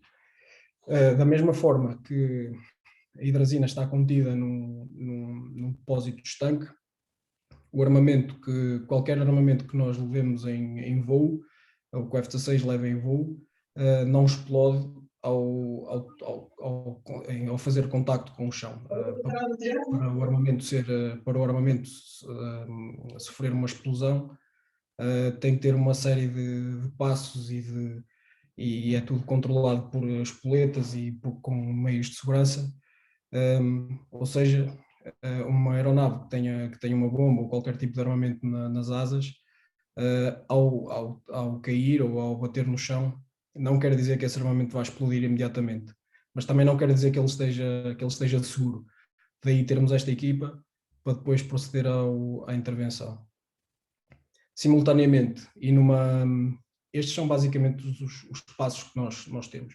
Simultaneamente, ao chegar à área do acidente, temos uma equipa de saúde numa posição mais à retaguarda, e essa equipa de saúde está numa posição para receber e tratar feridos. E temos também a equipa de segurança, que estabelece um perímetro de segurança em controle de acessos. E, no fundo, esta é a fase do salvamento, a fase mais importante que eu queria falar. A fase 2 e a fase 3, investigação e recuperação. A fase 2 é a fase, eu não diria mais importante, mas tem uma importância enorme, porque vai-nos dar a hipótese de aprendermos, apurar causas e prevenir futuros acidentes. Uma investigação de acidentes cabal e bem executada pode prevenir um acidente na semana a seguir ou no mês a seguir. E é o nosso foco quando há acidentes, é a investigação do acidente. Dependendo do tipo de acidente, pode ser feito na unidade, neste caso numa base aérea, mas quando há um acidente deste tipo que estamos a falar hoje, normalmente é a Inspeção-Geral da Força Aérea que faz esta investigação. O Gabinete de Prevenção de Acidentes faz um registro fotográfico, faz a cativação da documentação respectiva desde das tripulações à aeronave e faz também a cativação do material de gravação de voo. Todos os voos que nós fazemos temos a gravação dos dados de voo, quer seja do head-up display, quer seja da posição de GPS, velocidade, altitude, para depois fazermos uma análise. A fase 3, a recuperação dos destroços, normalmente está a cargo de um oficial de manutenção nomeado pelo comandante do grupo operacional de uma unidade, e a parte da recuperação ambiental, desde o combustível, óleos, hidrazina, se for o caso, será acompanhado por um oficial do Gabinete de Qualidade e Ambiente da unidade de base também. E, no fundo, era isto que eu tinha para dizer. Estou aberto a dúvidas, questões ou comentários. Muito bem, capitão, muitíssimo obrigado pela sua apresentação. E mais uma vez estamos dentro do tempo. Eu queria pedir-vos, antes de avançarmos aqui para o debate, que primeiro dessem a oportunidade para que se colocassem as questões que foram sendo enviadas aqui via chat e que eu vou partilhar com todos. Portanto, vou projetar estas questões até para facilitar aqui a leitura e a resposta dos nossos oradores. E depois disso, então, pedir-vos que, através aqui da ferramenta do levantar a mão, que depois finalizassem eventuais dúvidas que queiram colocar, uma vez que elas podem ser semelhantes àquelas que foram agora aqui colocadas via chat. Se os nossos dois oradores concordarem, eu iria então projetar as questões. Projetar as questões em que sentido? Sem qualquer ordem específica. O que é que eu quero dizer com isto? Sem ser direcionada para um ou para o outro. Eu coloquei mais ou menos numa sequência em que vocês foram fazendo as apresentações e algumas que eu tenho a certeza que será mais direcionada para o Adjunto Nacional ou para o Capitão José Rocha. Portanto, vou partilhar convosco as questões que forem sendo colocadas. Eu vou identificar quem colocou esta questão e, mais uma vez, reforço que qualquer um dos dois poderá eventualmente querer responder ou partilhar mais informação relativamente àquela que estamos a projetar. Iria começar precisamente por esta que eu não percebi se foi uma questão ou uma observação de António Fernandes. Seguimento de aeronaves sem plano de voo, tal como existe na aviação civil. Assumo que tenha sido um comentário à apresentação do Adjunto Nacional Alexandre Panha. Depois temos aqui algumas questões de Armando Pinho. Existe registro aéreo de todos os meios aéreos que incorporam o TSIR? E Miguel Antunes, acidente do hélio do INEM, o que falhou? Eu colocaria estas duas e depois iríamos avançando. Caro Alexandre Panha, quer responder? Sim, no que diz respeito à primeira questão, ou comentário, naquilo da parte do seguimento das aeronaves sem plano de voo, O que se associa muito com as aeronaves que estão a efetivar a lógica de resposta à emergência, sejam elas aeronaves, os hélices do INEM, ou sejam mesmo os aviões associados ao DECIR, há dois fatores preocupantes. Primeiro, vão para missões maioritariamente inopinadas e, por outro lado, é o próprio perfil de voo, como foi identificado aqui há pouco, acerca daquilo que são os meios militares, especialmente nos meios de combate a incêndio. Portanto, mesmo havendo, e estas aeronaves hoje em dia já têm sistemas de tracking associado a elas, muitas das vezes é difícil, em certos momentos, percepcionar onde é que se encontra a aeronave. Todos os esforços estão a ser feitos para que isso aconteça, fazer esse seguimento das aeronaves, mas este perfil muitas das vezes não possibilita que aconteça. Naquilo que diz respeito do registro aéreo de todos os meios incorporados no DECIR, sim, existe esse registro, existe o registro de onde é que os meios estão localizados em cada um dos centros de meios aéreos, tal como existe aquela que foi a missão determinada para esse meio aéreo, ou seja, quando ele é ativado, ele parte logo com uma lógica de uma ocorrência para a qual se deve dirigir, uma coordenada para onde se deve dirigir e grande parte das vezes, especialmente no que diz respeito aos meios médios e aos meios pesados, já levam determinados aqueles que serão os seus pontos de scooping para reabastecimento de água para as ocorrências. Maioritariamente, estes pontos de scooping são articulados também com as entidades, com as forças de segurança no local ou com a própria autoridade marítima, de maneira a ser garantido a segurança no local do scooping. No que diz respeito à última questão, o acidente do INEM e quais é que foram as principais falhas deste acidente. Eu não sei se foi sorte, se foi infelicidade, estava eu de serviço naquela noite, estava eu de comandante de assistência às operações naquela noite, e da minha perspectiva do que eu vivi naquelas várias horas desta ocorrência, o que falhou essencialmente foi o cumprimento daquilo que já estava estipulado dentro da DON na altura. Houve uma percepção por parte dos serviços de tráfego aéreo que havia qualquer problema com aquele meio aéreo. Houve, inclusivamente, fontes de informação que tiveram a percepção da queda do meio aéreo e relataram para o 112. O que não houve foi um redirecionamento daquilo que foi essa informação diretamente para o RCC. Durante muito tempo, várias entidades, especificamente a nave, o 112, as forças e serviços de segurança que foram ativadas para o local para validar a queda ou não daquela aeronave, fizeram determinadas ações, contactos para aquilo que seria a base de recepção daquele meio aéreo, tentativa de determinar o que é que se estava a passar, mas nunca contactaram com o RCC. O contacto com o RCC foi feito mais tarde, quando o Comando Nacional é informado pelo CDOS do Porto, que por sua vez tinha sido informado pelo Serviço de Tráfego Aéreo do aeroporto de Sá Carneiro, de que havia qualquer coisa de errado com aquele helicóptero.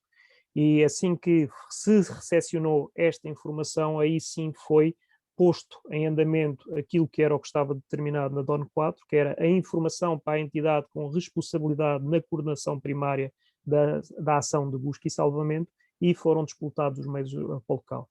Mas isto já estamos a falar de quase 2 horas depois da primeira percepção de que algo errado estava a acontecer com aquele voo. Daí para a frente foi o desenrolar normal daquilo que é uma busca de um meio desaparecido num terreno que não era fácil de trabalhar e com condições meteorológicas que também não ajudaram à operação. Mas essencialmente, se tivessem sido cumpridos os fluxos de comunicação que estavam determinados, especialmente com aquilo que era a integração de todas as entidades que iriam responder mais tarde com aquilo que estava a passar com aquela aeronave, possivelmente a situação teria sido disputada mais cedo e não teria levado tanto tempo a encontrar a aeronave caída. Mas isto somos nós a falar depois daquilo que é já a operação de socorro.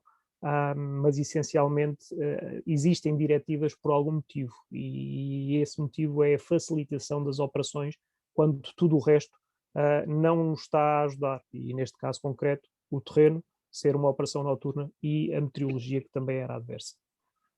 Bem, iríamos passar aqui a outras questões e dando tempo também para respirar um bocadinho. Temos aqui uma questão do Fábio Caria.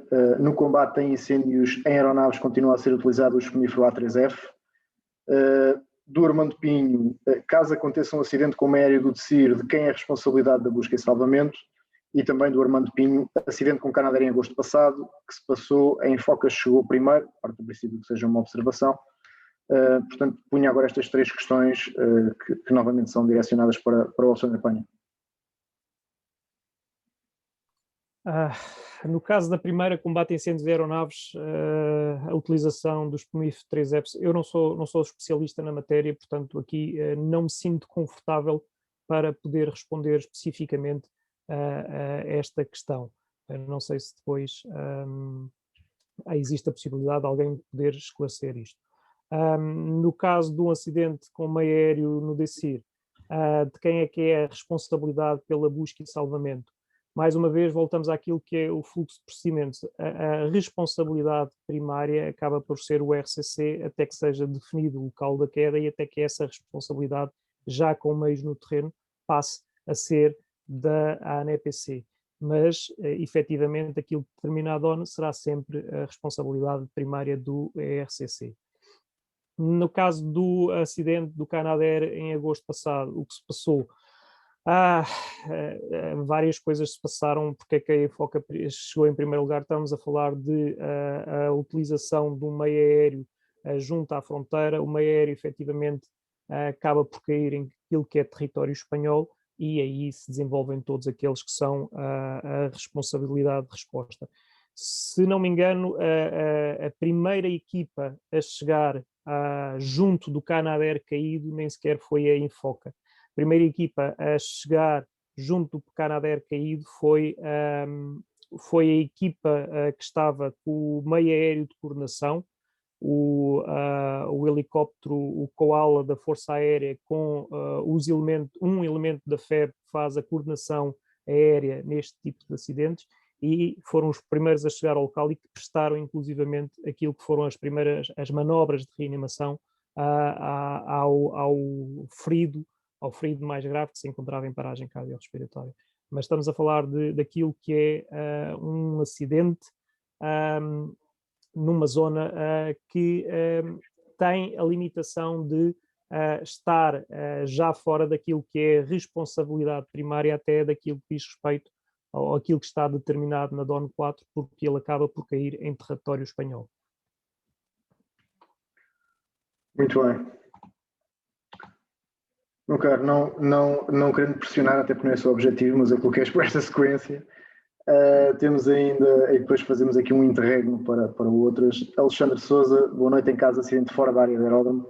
Existe forma de comunicação comum, CIRES para o outro, entre a ANEPS e respectivos meios da Força Aérea Portuguesa, neste caso especificamente a base aérea número 5, e de António Fernandes, o chefe de socorro é que é responsável pelo fluxo de informação adiantado pela DON 4.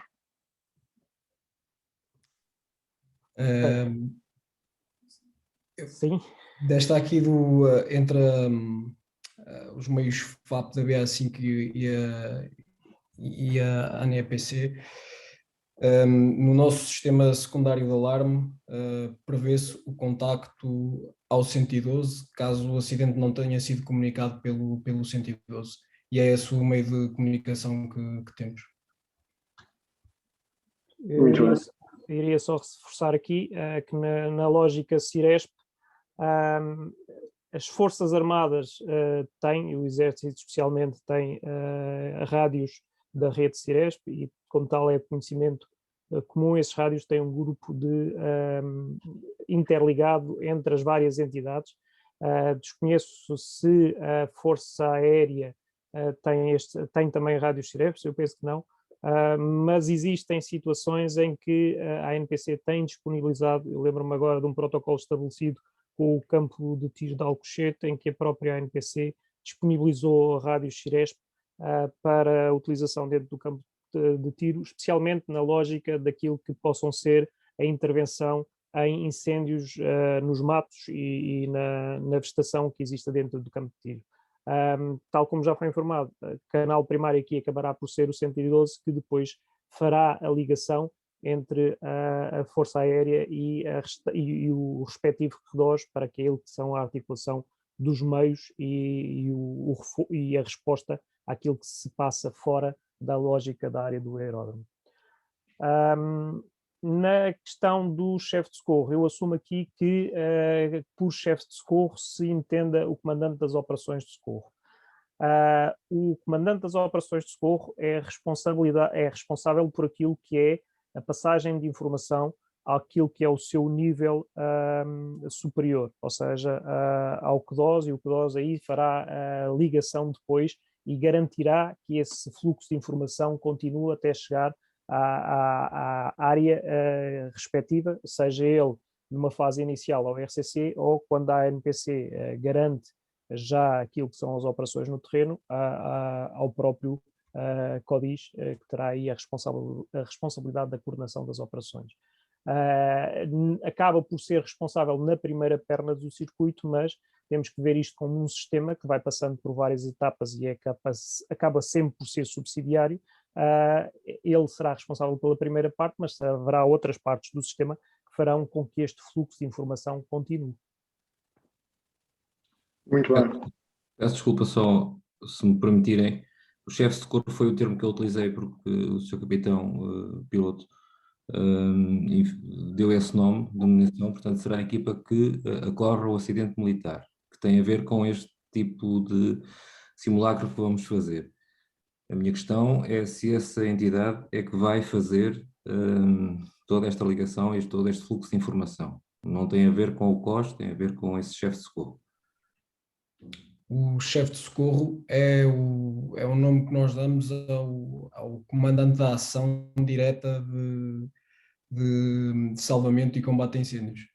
Ou seja, é a pessoa responsável pelaquela equipa que está de momento a atacar, a prestar o salvamento àquele acidente.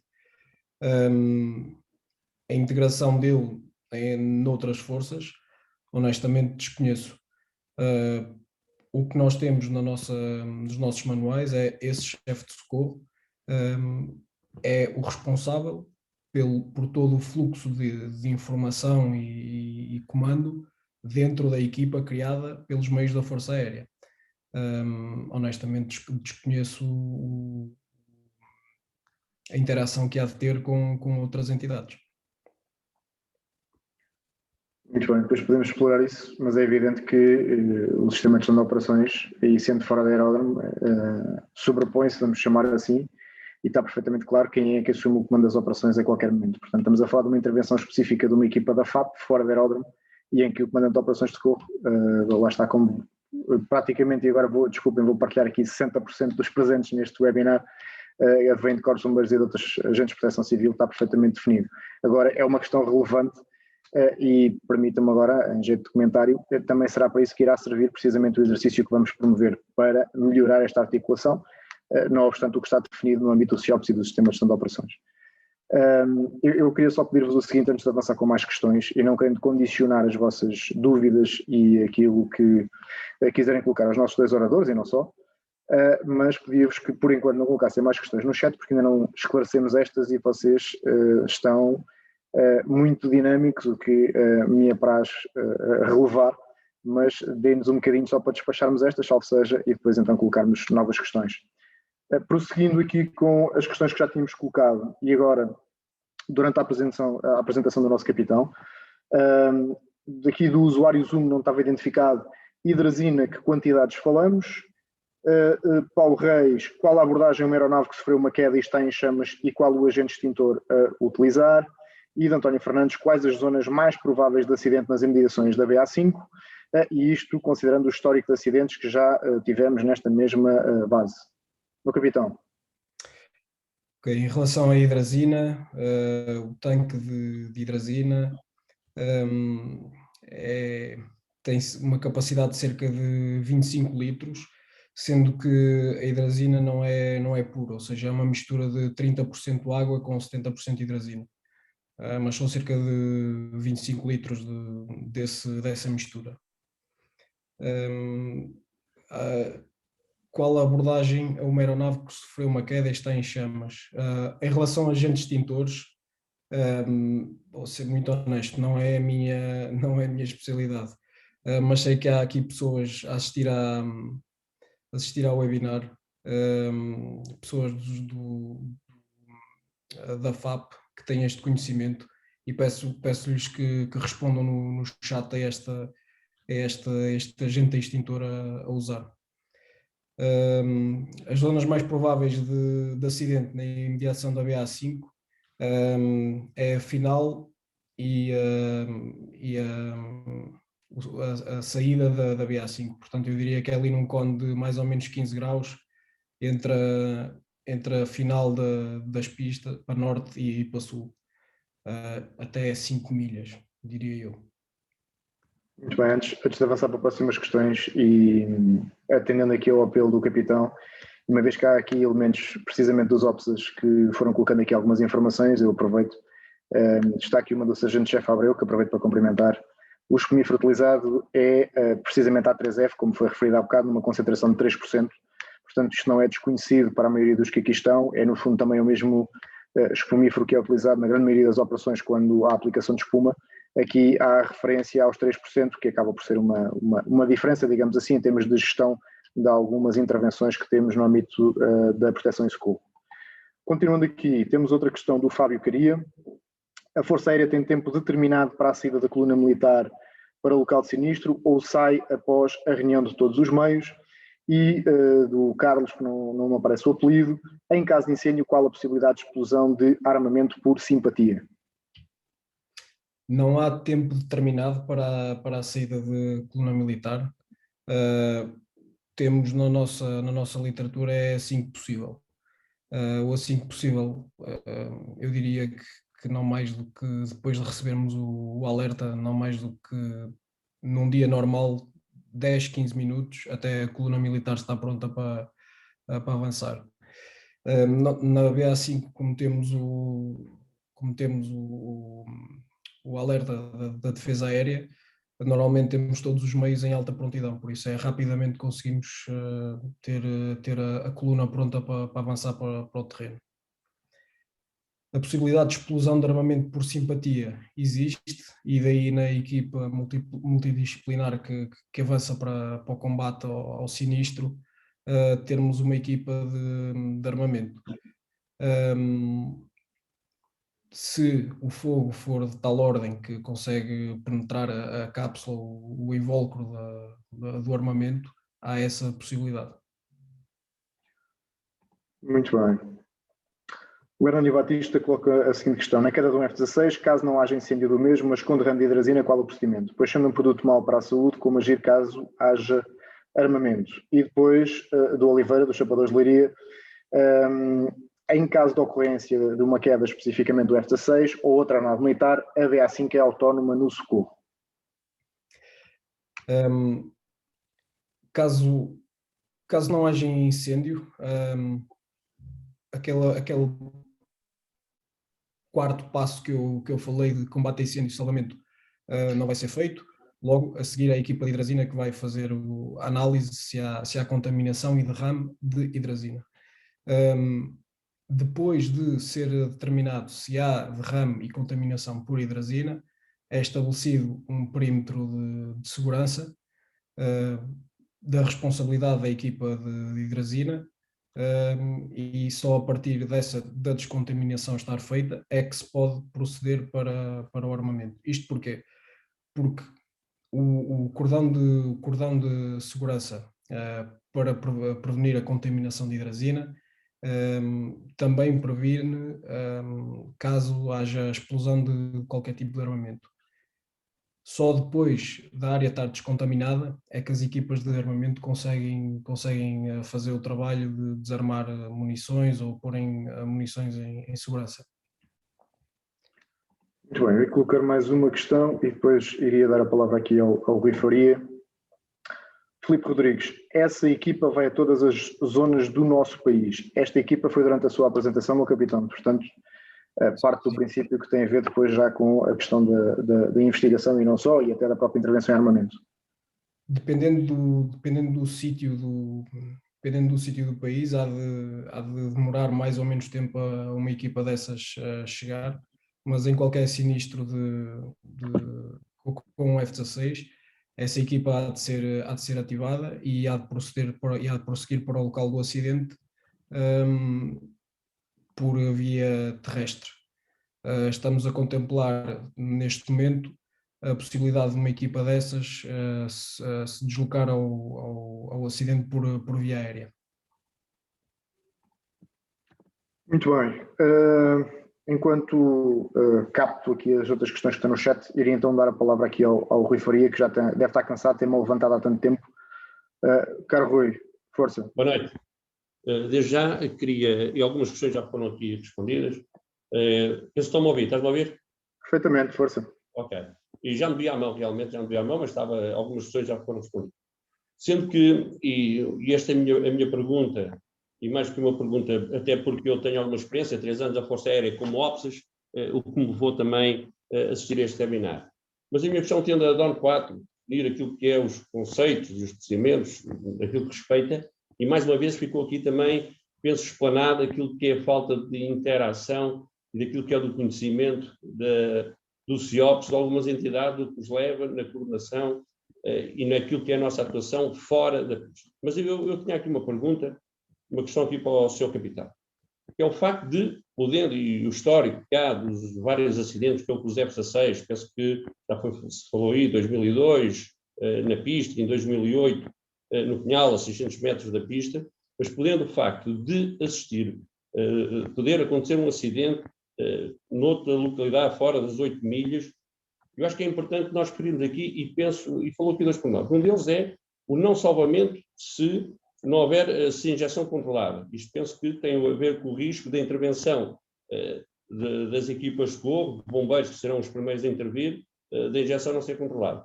Outra situação é o facto daquilo que é a nossa intervenção, sendo que, olhando para estas 5 toneladas de combustível, os 400 litros de óleo, a própria hidrazina, que intervenção qual será o procedimento? Eu penso que estes webinars servirão mesmo para isso. Às vezes falamos muito e estamos aqui a falar, depois na prática as coisas ficam assim um bocadinho dúbias daquilo que será a nossa intervenção dos bombeiros, que penso que será o primeiro agente a intervir em caso de acidente fora de 1 quilómetro, que está na DON e das 5 milhas, os tais 8 quilómetros, se aqui a intervenção dos bombeiros não será mesmo esta, aquilo que nós não devemos fazer, ou seja, o não intervir. Estamos perante uma situação, e se calhar o termo não é o melhor, mas estamos perante algo que nós não temos o EPI adequado, não temos o agente extintor, no caso dos A3F, provavelmente com este tipo, será o agente indicado para, no caso do incêndio de hidrazina, que é um produto tóxico, é esta pergunta que eu queria deixar aqui até para ficarmos esclarecidos. Obrigado pela oportunidade. Muito obrigado. Meu capitão, quer então... Ok. Em relação ao salvamento, no caso de não haver uma injeção confirmada, quer seja controlada, quer seja não controlada, o salvamento entra em segundo lugar, porque normalmente não há nada para salvar, basicamente é isso. Ou seja, há um combate a incêndios para fazer, há uma contenção ambiental a fazer, mas a vida humana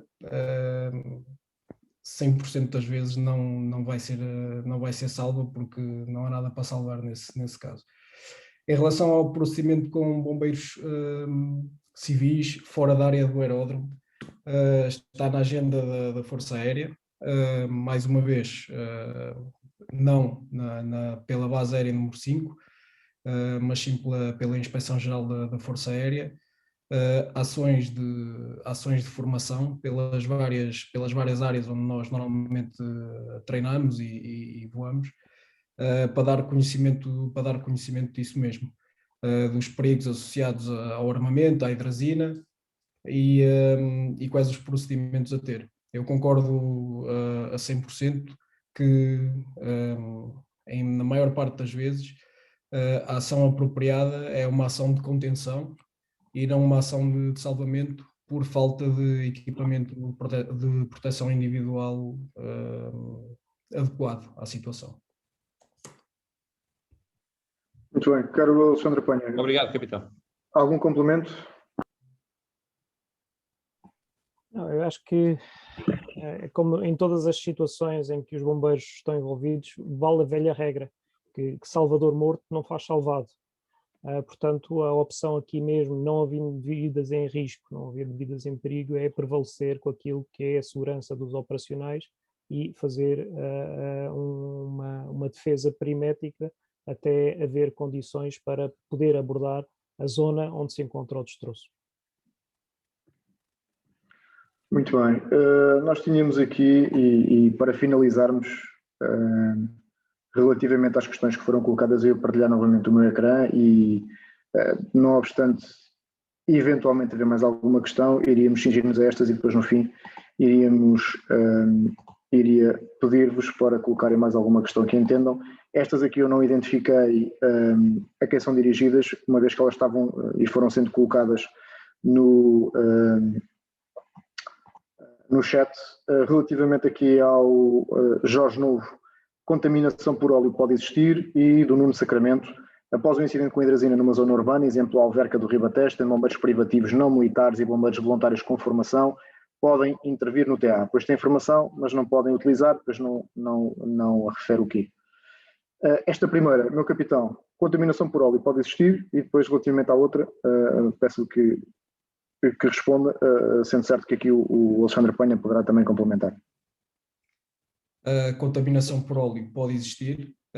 Se o óleo do motor for derramado, essa contaminação pode existir, e a maior preocupação é em águas fluviais, ou seja, tudo que seja cursos de água, que esse óleo possa ser levado para outros lados. E aí sim é mais uma preocupação ambiental do que outra coisa. Em relação aos incidentes com hidrazina em zona urbana ou em zona de aeródromos privativos ou aeródromos civis, nós fazemos ações, eu diria bianuais ou anuais com os bombeiros dos aeródromos que nos servem de alternantes. Os aeródromos civis têm todos, os aeródromos militares, peço desculpa, têm todos formação nesta área com hidrazina. Os aeródromos civis, nós vamos fazendo formação anual para dar essa formação aos bombeiros. Mais uma vez, não é uma formação exaustiva, não lhes dá um diploma de como fazer um manuseamento de hidrazina. No fundo serve para chamar a atenção a este problema da hidrazina no F-16. Fizemos em Faro, recentemente, há cerca de 4 ou 5 meses, diria eu. Vamos fazer no Porto, e o ano passado fizemos em Lisboa. É este tipo de formação que nós temos nos bombeiros civis. Muito bem. Alexandre, algum complemento? Sim, completar aqui naquilo que diz respeito à parte ambiental, sendo que, e mais uma vez relatando-me àquilo que foi a minha apresentação, eu na altura não referi, mas uma das entidades envolvida dentro do processo de gestão de uma dessas ocorrências é a própria Agência Portuguesa do Ambiente, e esta é a entidade com a responsabilidade com tudo aquilo que diz respeito à proteção ambiental, seja a contaminação das águas, do solo ou do próprio ar, e que logo numa primeira linha é chamada para o teatro de operações como um complemento técnico às ações de socorro que estão a ser garantidas. Muito bem. Depois, temos aqui uma questão do Leandro Bernardino. Boa noite. É uma questão mais técnica. Qual a velocidade máxima de um F-16? E aqui, logicamente, o nosso capitão saberá responder. E depois, Hugo Monteiro. Caro capitão José Rocha, em caso de acidente com a aeronave militar, qual o perímetro de segurança que uma equipa de primeira intervenção não militar deve adotar? Que atenção devemos ter em relação a condições meteorológicas? Meu capitão, força. Okay? Em relação à velocidade máxima, é 2 vezes a velocidade do som. É só isso. Em caso de acidente com aeronave militar, o perímetro de segurança deve ser respeitado e deve ser e é feito no caso de ser na área do aeródromo, com a intervenção da equipa desse aeródromo, deve ser o estabelecido por aquela equipa. E essas equipas estão formadas e sabem qual a distância de segurança que devem adotar. Fora desses âmbitos de estar uma equipa qualificada para dizer qual seria o perímetro de segurança, acho que vou remeter à salvaguarda da vida do Salvador. Ou seja, é não se aproximarem muito. Eu diria que 150 metros, 200 metros era o mínimo aceitável. Em relação a condições meteorológicas, é ter o vento nas costas e basicamente é não estar contra o vento a atacar deste tipo de incêndios, e basicamente é isso. Muito bem, eu aqui algumas que depois deixaria até para os elementos que estão aqui connosco, que caso queiram intervir dos óbvios, que estão inteiramente à vontade para o fazer. Outra questão que nos foi colocada: em caso de cada aeronave até à chegada da Força Aérea, o papel dos bombeiros prende-se em extinguir o incêndio e salvamento ou evacuação da zona envolvente. Qual o perímetro que se deve evacuar? Eu vou assumir que esta última resposta já atendeu esta questão, e reforço mais uma vez que, relativamente aos óbvios que estão aqui connosco, se quiserem complementar alguma das respostas, que são logicamente bem-vindos. Armando Pinho: apesar da hormiz dos meios aéreos do DECIR, existe alguma localização online do meio? Caso surja uma situação de emergência, caso caia em zona desconhecida a nível nacional, existe registro de género de APS, Alarme Pessoal de Segurança, do meio? Carlos Alexandre. Desde o ano passado foi incluído dentro daquilo que é o contrato dos meios aéreos do DECIR a obrigatoriedade da utilização do tracking, que neste momento é gerido e monitorizado pela entidade que faz a gestão desses contratos, que é a Força Aérea Portuguesa. Portanto, existe uma plataforma onde é perceptível ter uma localização aproximada desse meio aéreo, mas, mais uma vez, como eu disse inicialmente, há alturas, devido ao seu perfil de voo, que este tracking não é tão certo. Muito bem. O Gonçalo Coelho coloca a seguinte questão: em questão de salvamento e desencarceramento, existem guias para auxílio nas tarefas de desencarceramento nas diversas aeronaves? Eu aqui as guias assumo que sejam referências ou marcas para que se percebam quais é que são as estruturas que possam ser intervencionadas. E o Pedro Santos: porque este ano foi obrigado a haver serviço de brigada de aeródromo em todos os heliportos onde se encontram meios aéreos do DECIR 2021? Relativamente à primeira, meu capitão, quer responder? Eu vi há bocado aqui o nosso agente-chefe a ligar a câmara e eu estou a vê-lo aqui agora, portanto, depois desta ronda, se calhar passaria-lhe a palavra. E relativamente à segunda questão, penso que o Alexandre Panha, e se calhar começaríamos por aí, poderia já responder. Rapidamente, este serviço de brigadas de aeródromo foi obrigado a existir pelo aquilo que diz respeito às normas associadas com as certificações dos espaços dos CMA para poder receber os helicópteros de ataque a incêndio.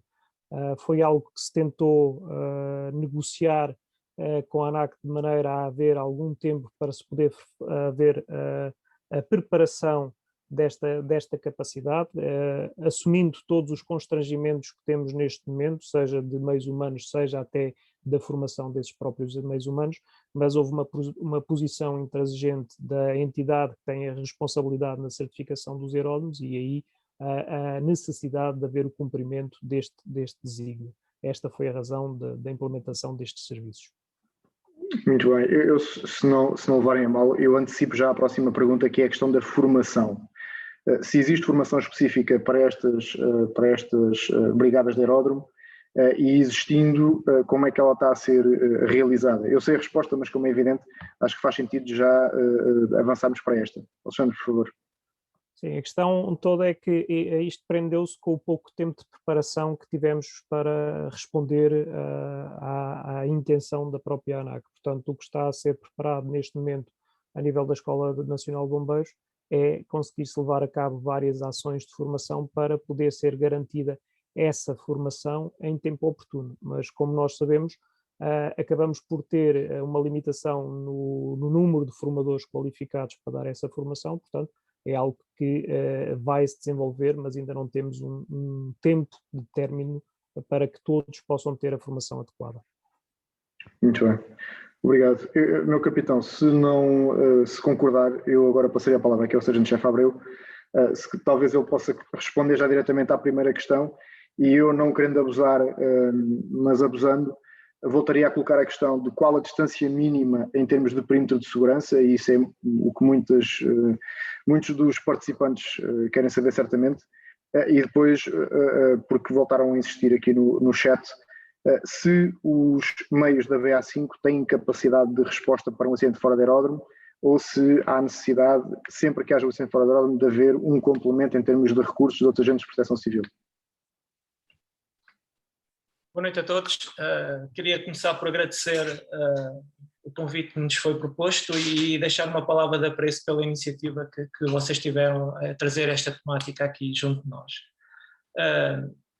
Aqui a nível dos apoios externos e de toda a envolvência que tem um ataque a incêndios e uma aeronave deste tipo, requer uma ação muito maior e muito mais abrangente, principalmente porque os agentes externos que chegarem à aeronave, e quando eu falo isto de agentes externos, falo dos bombeiros voluntários e todos os outros que cheguem ao local, não têm o conhecimento daquilo que a aeronave tem. Se nós apanharmos uma aeronave limpa, em que o único problema será as fibras de carbono estão a ser consumidas, as ligas leves e todas aquelas cinzas que andarão ali no ar, a hidrazina e os combustíveis que a aeronave tem, a área de segurança será uma, mas a aeronave poderá vir com armamento, e este caso assim a área de segurança aumenta substancialmente. Aquilo que nós propomos e que transmitimos quando temos ações em que estamos com os bombeiros voluntários aqui na zona, principalmente, e algumas conversas que até nós pessoalmente já trocamos, é aproveitar a envolvência, tudo aquilo que está ali envolto para poderem criar um perímetro de segurança. Podemos ir de perímetro de segurança para áreas até 1000 metros, consoante o armamento que possa vir na aeronave. E assim sendo, aquilo que os bombeiros que chegam, as brigadas que chegam ao local, devem começar por fazer e garantir é esse perímetro de segurança. Posteriormente, conseguir combater algum foco de incêndio que surja de alguma projeção que haja ali nas imediações fora dessa área de segurança. Nunca entrar dentro da área de segurança, porque essa área de segurança é altamente perigosa, principalmente pelos agentes que podem ali estar em combustão. Posteriormente, à nossa chegada, o fogo será combatido por nós. Nós o que usamos nas primeiras proteções normalmente é um dual agente, em que usamos a espuma AFFF a 3% mais o pó químico seco. Usamos em combinação os dois ao mesmo tempo e depois a seguir acabamos só com o explosivo. A área depois terá que ser inspecionada pela equipa de hidrazina, porque só após a equipa de hidrazina dar a área limpa é que poderá entrar a equipa de armamento e depois colocar o armamento e aquilo, todos os agentes pirotécnicos que lá hajam em segurança. Portanto, quando se fala em áreas de segurança, não tanto presente nenhuma equipa da Força Aérea, nenhum OPSAs ou PAs ou aquilo que for, qualquer dessas equipas que estão familiarizadas com estas áreas de segurança, a área de segurança deverá ser sempre maior e passar sempre da medida máxima, depois ir encurtando essa área de segurança. Porque se partimos por uma área de segurança reduzida, podemos e depois ter que como era há bocado frisado por outro orador, virmos a ter problemas com salvadores que passaram a ser vítimas e não fizeram salvamento nenhum. Portanto, aquilo que nós aconselhamos é partir para a área máxima logo e depois daí sim, consoante foram tendo os updates da informação sobre a aeronave, se trazia armamento, se não trazia armamento, que tipo de armamento vinha na aeronave, mesmo que os populares podem ter dito que explodiu ou que não explodiu, ou que fez ou que não fez, só a equipa de armamento, os experts que nós irão na coluna para chegar ao local, é que poderão dar área limpa de armamento. Portanto, o nosso conselho é a área maior que puderem atingir ali, aproveitando edifícios, elevações, alguns arbustos, alguma densidade a nível arbóreo, e depois, consoante as informações que formos tendo, irmos reduzindo. Não fazer nenhum combate direto, porque garantidamente estão-se a expor ao risco desnecessário. Se não houve uma injeção controlada, o seu capitão estava há bocado a falar, e é a realidade, o que ele disse é a realidade, não haverá muito salvamento para fazer. Não se exponham ao risco diretamente, porque é uma atitude em que vocês vão garantidamente, com grande probabilidade, vir a ter problemas.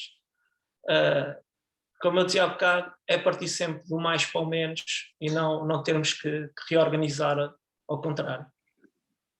Muito bem, eu aproveitava só a questão do desencarceramento. Se há, e eventualmente na lógica de área segura, havendo ali uma necessidade de intervenção em desencarceramento, se as aeronaves têm alguma indicação para poderem ser intervencionadas? As aeronaves de grande porte têm os painéis de corte definidos, com um tracejado amarelo e preto, que é a área em que deve ser executado o corte.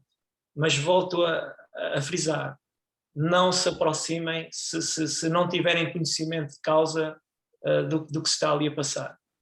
Porque para fazer um desencarceramento de uma aeronave e conseguir estabilizar a aeronave para poder fazer o desencarceramento em condições, requer técnicas específicas para o desencarceramento nas aeronaves.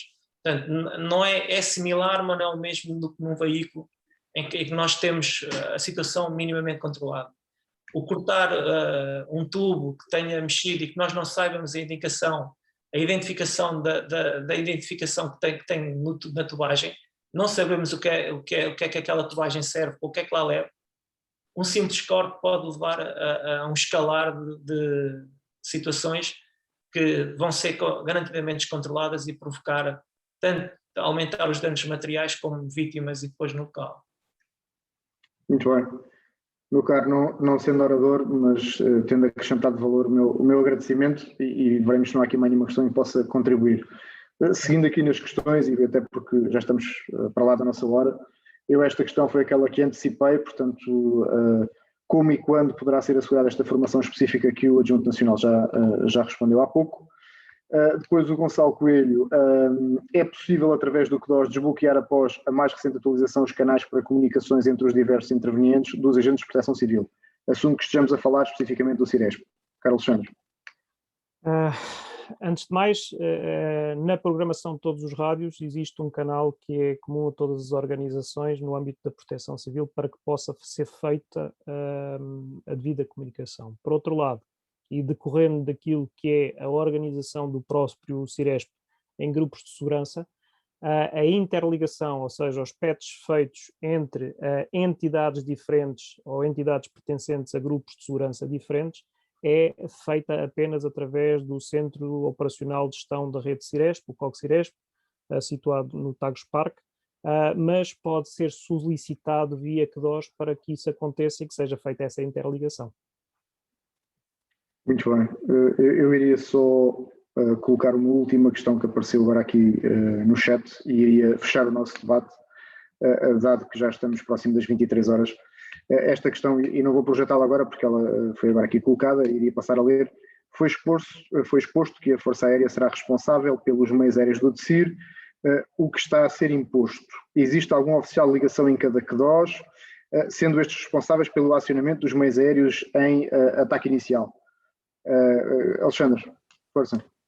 A Força Aérea é a entidade responsável pelos meios aéreos do DECIR. No entanto, há uma delegação daquilo que é o ato de comando desses meios aéreos para a ativação para as ocorrências na estrutura da ANPC, ou seja, para os helicópteros de ataque inicial, essa responsabilidade de orientação para a missão é dos CDOS, no caso dos meios médios e dos meios pesados, ou seja, dos Firebosses e dos Canadairs. Essa responsabilidade recai sobre o Comando Nacional, que tem o comando sobre esses meios, mas mais uma vez é algo delegado, é um comando delegado pela Força Aérea na estrutura operacional da ANPC. Muito bem, agradeço os esclarecimentos e as respostas aos nossos dois oradores convidados. Logicamente que haveria, e estou certo que há mais questões que seriam relevantes. Eu iria pedir a quem tiver eventualmente mais questões que nos faça chegar através dos contactos que têm ou da inscrição no próprio formulário, que nós depois faremos chegar aos oradores diretamente e certamente que eles farão com toda a certeza o favor de responder e garantir para um maior esclarecimento. Eu queria pedir aos dois que me relevassem então que terminasse o debate, agradecendo todas as questões a quem as colocou e aquelas que eventualmente não foram colocadas, mas que eram partilhadas por muitos dos que aqui estão. Fazer um agradecimento ao Adjunto Nacional Alexandre Penha pela partilha de conhecimento e ao Capitão José Rocha pelos esclarecimentos que prestaram em matérias que nos são, e como foi referido numa intervenção inicial, que vão um bocadinho para além da rotina a que estamos normalmente habituados na proteção e socorro, e também por essa razão entendemos que seria um tema bastante pertinente e a vossa participação deu nota disso mesmo. Portanto, um agradecimento muito forte aos dois e também, logicamente, à Autoridade Nacional de Emergência e Proteção Civil e à Força Aérea. Eu iria terminar partilhando convosco mais dois eventos, digamos assim, que estão relacionados com a pós-graduação de Proteção Civil. Um deles já foi aqui referido, o outro vamos aproveitar para partilhar convosco e mais uma vez eu irei partilhar a minha tela porque me facilita aqui um bocadinho a intervenção. Aqui é no fundo partilhar convosco o porquê deste webinar. Este webinar insere-se na preparação de um exercício LiveX que foi denominado como Falcon 21, que está a ser planeado com o Serviço Municipal de Proteção Civil de Leiria, com o CODOS de Leiria, há pouco vi aqui o segundo Código Cumprimental também, e com a Força Aérea, como é evidente. Este exercício será LiveX, pelo menos a pandemia está-nos a dar essas condições, esperemos que assim se mantenha. Chegar ao fim do mês e a escala de um deles, ou de dois deles, por exemplo, para mudar mais rápido. Caro Miguel, obrigado. Será LiveX, assim esperamos, no dia 19 de junho, em local que, como devem calcular, será depois divulgado, seguindo precisamente a sequência de eventos que hoje também vimos aqui. Será um cenário fora de aeródromo dentro do Concelho de Leiria.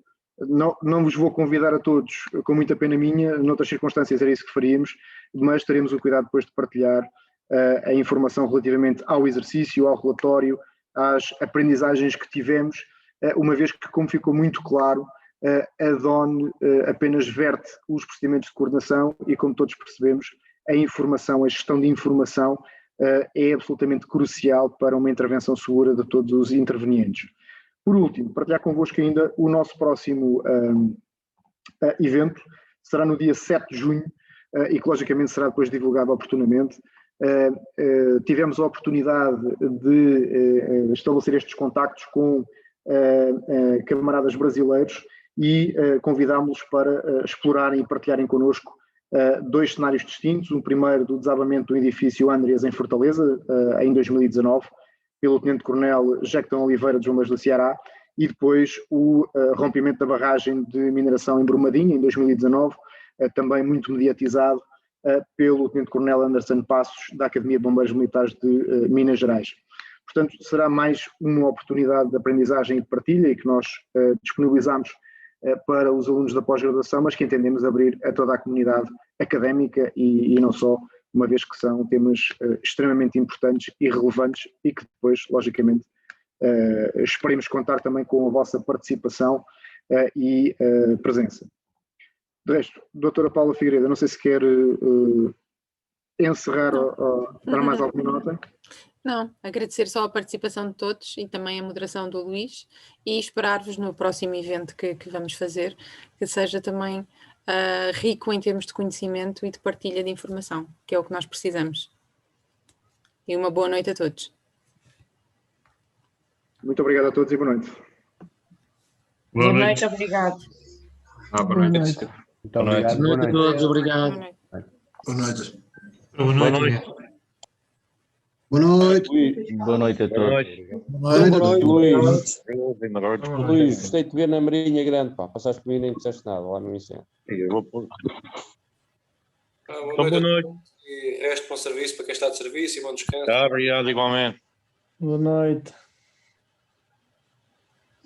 Boa noite a todos. Obrigado.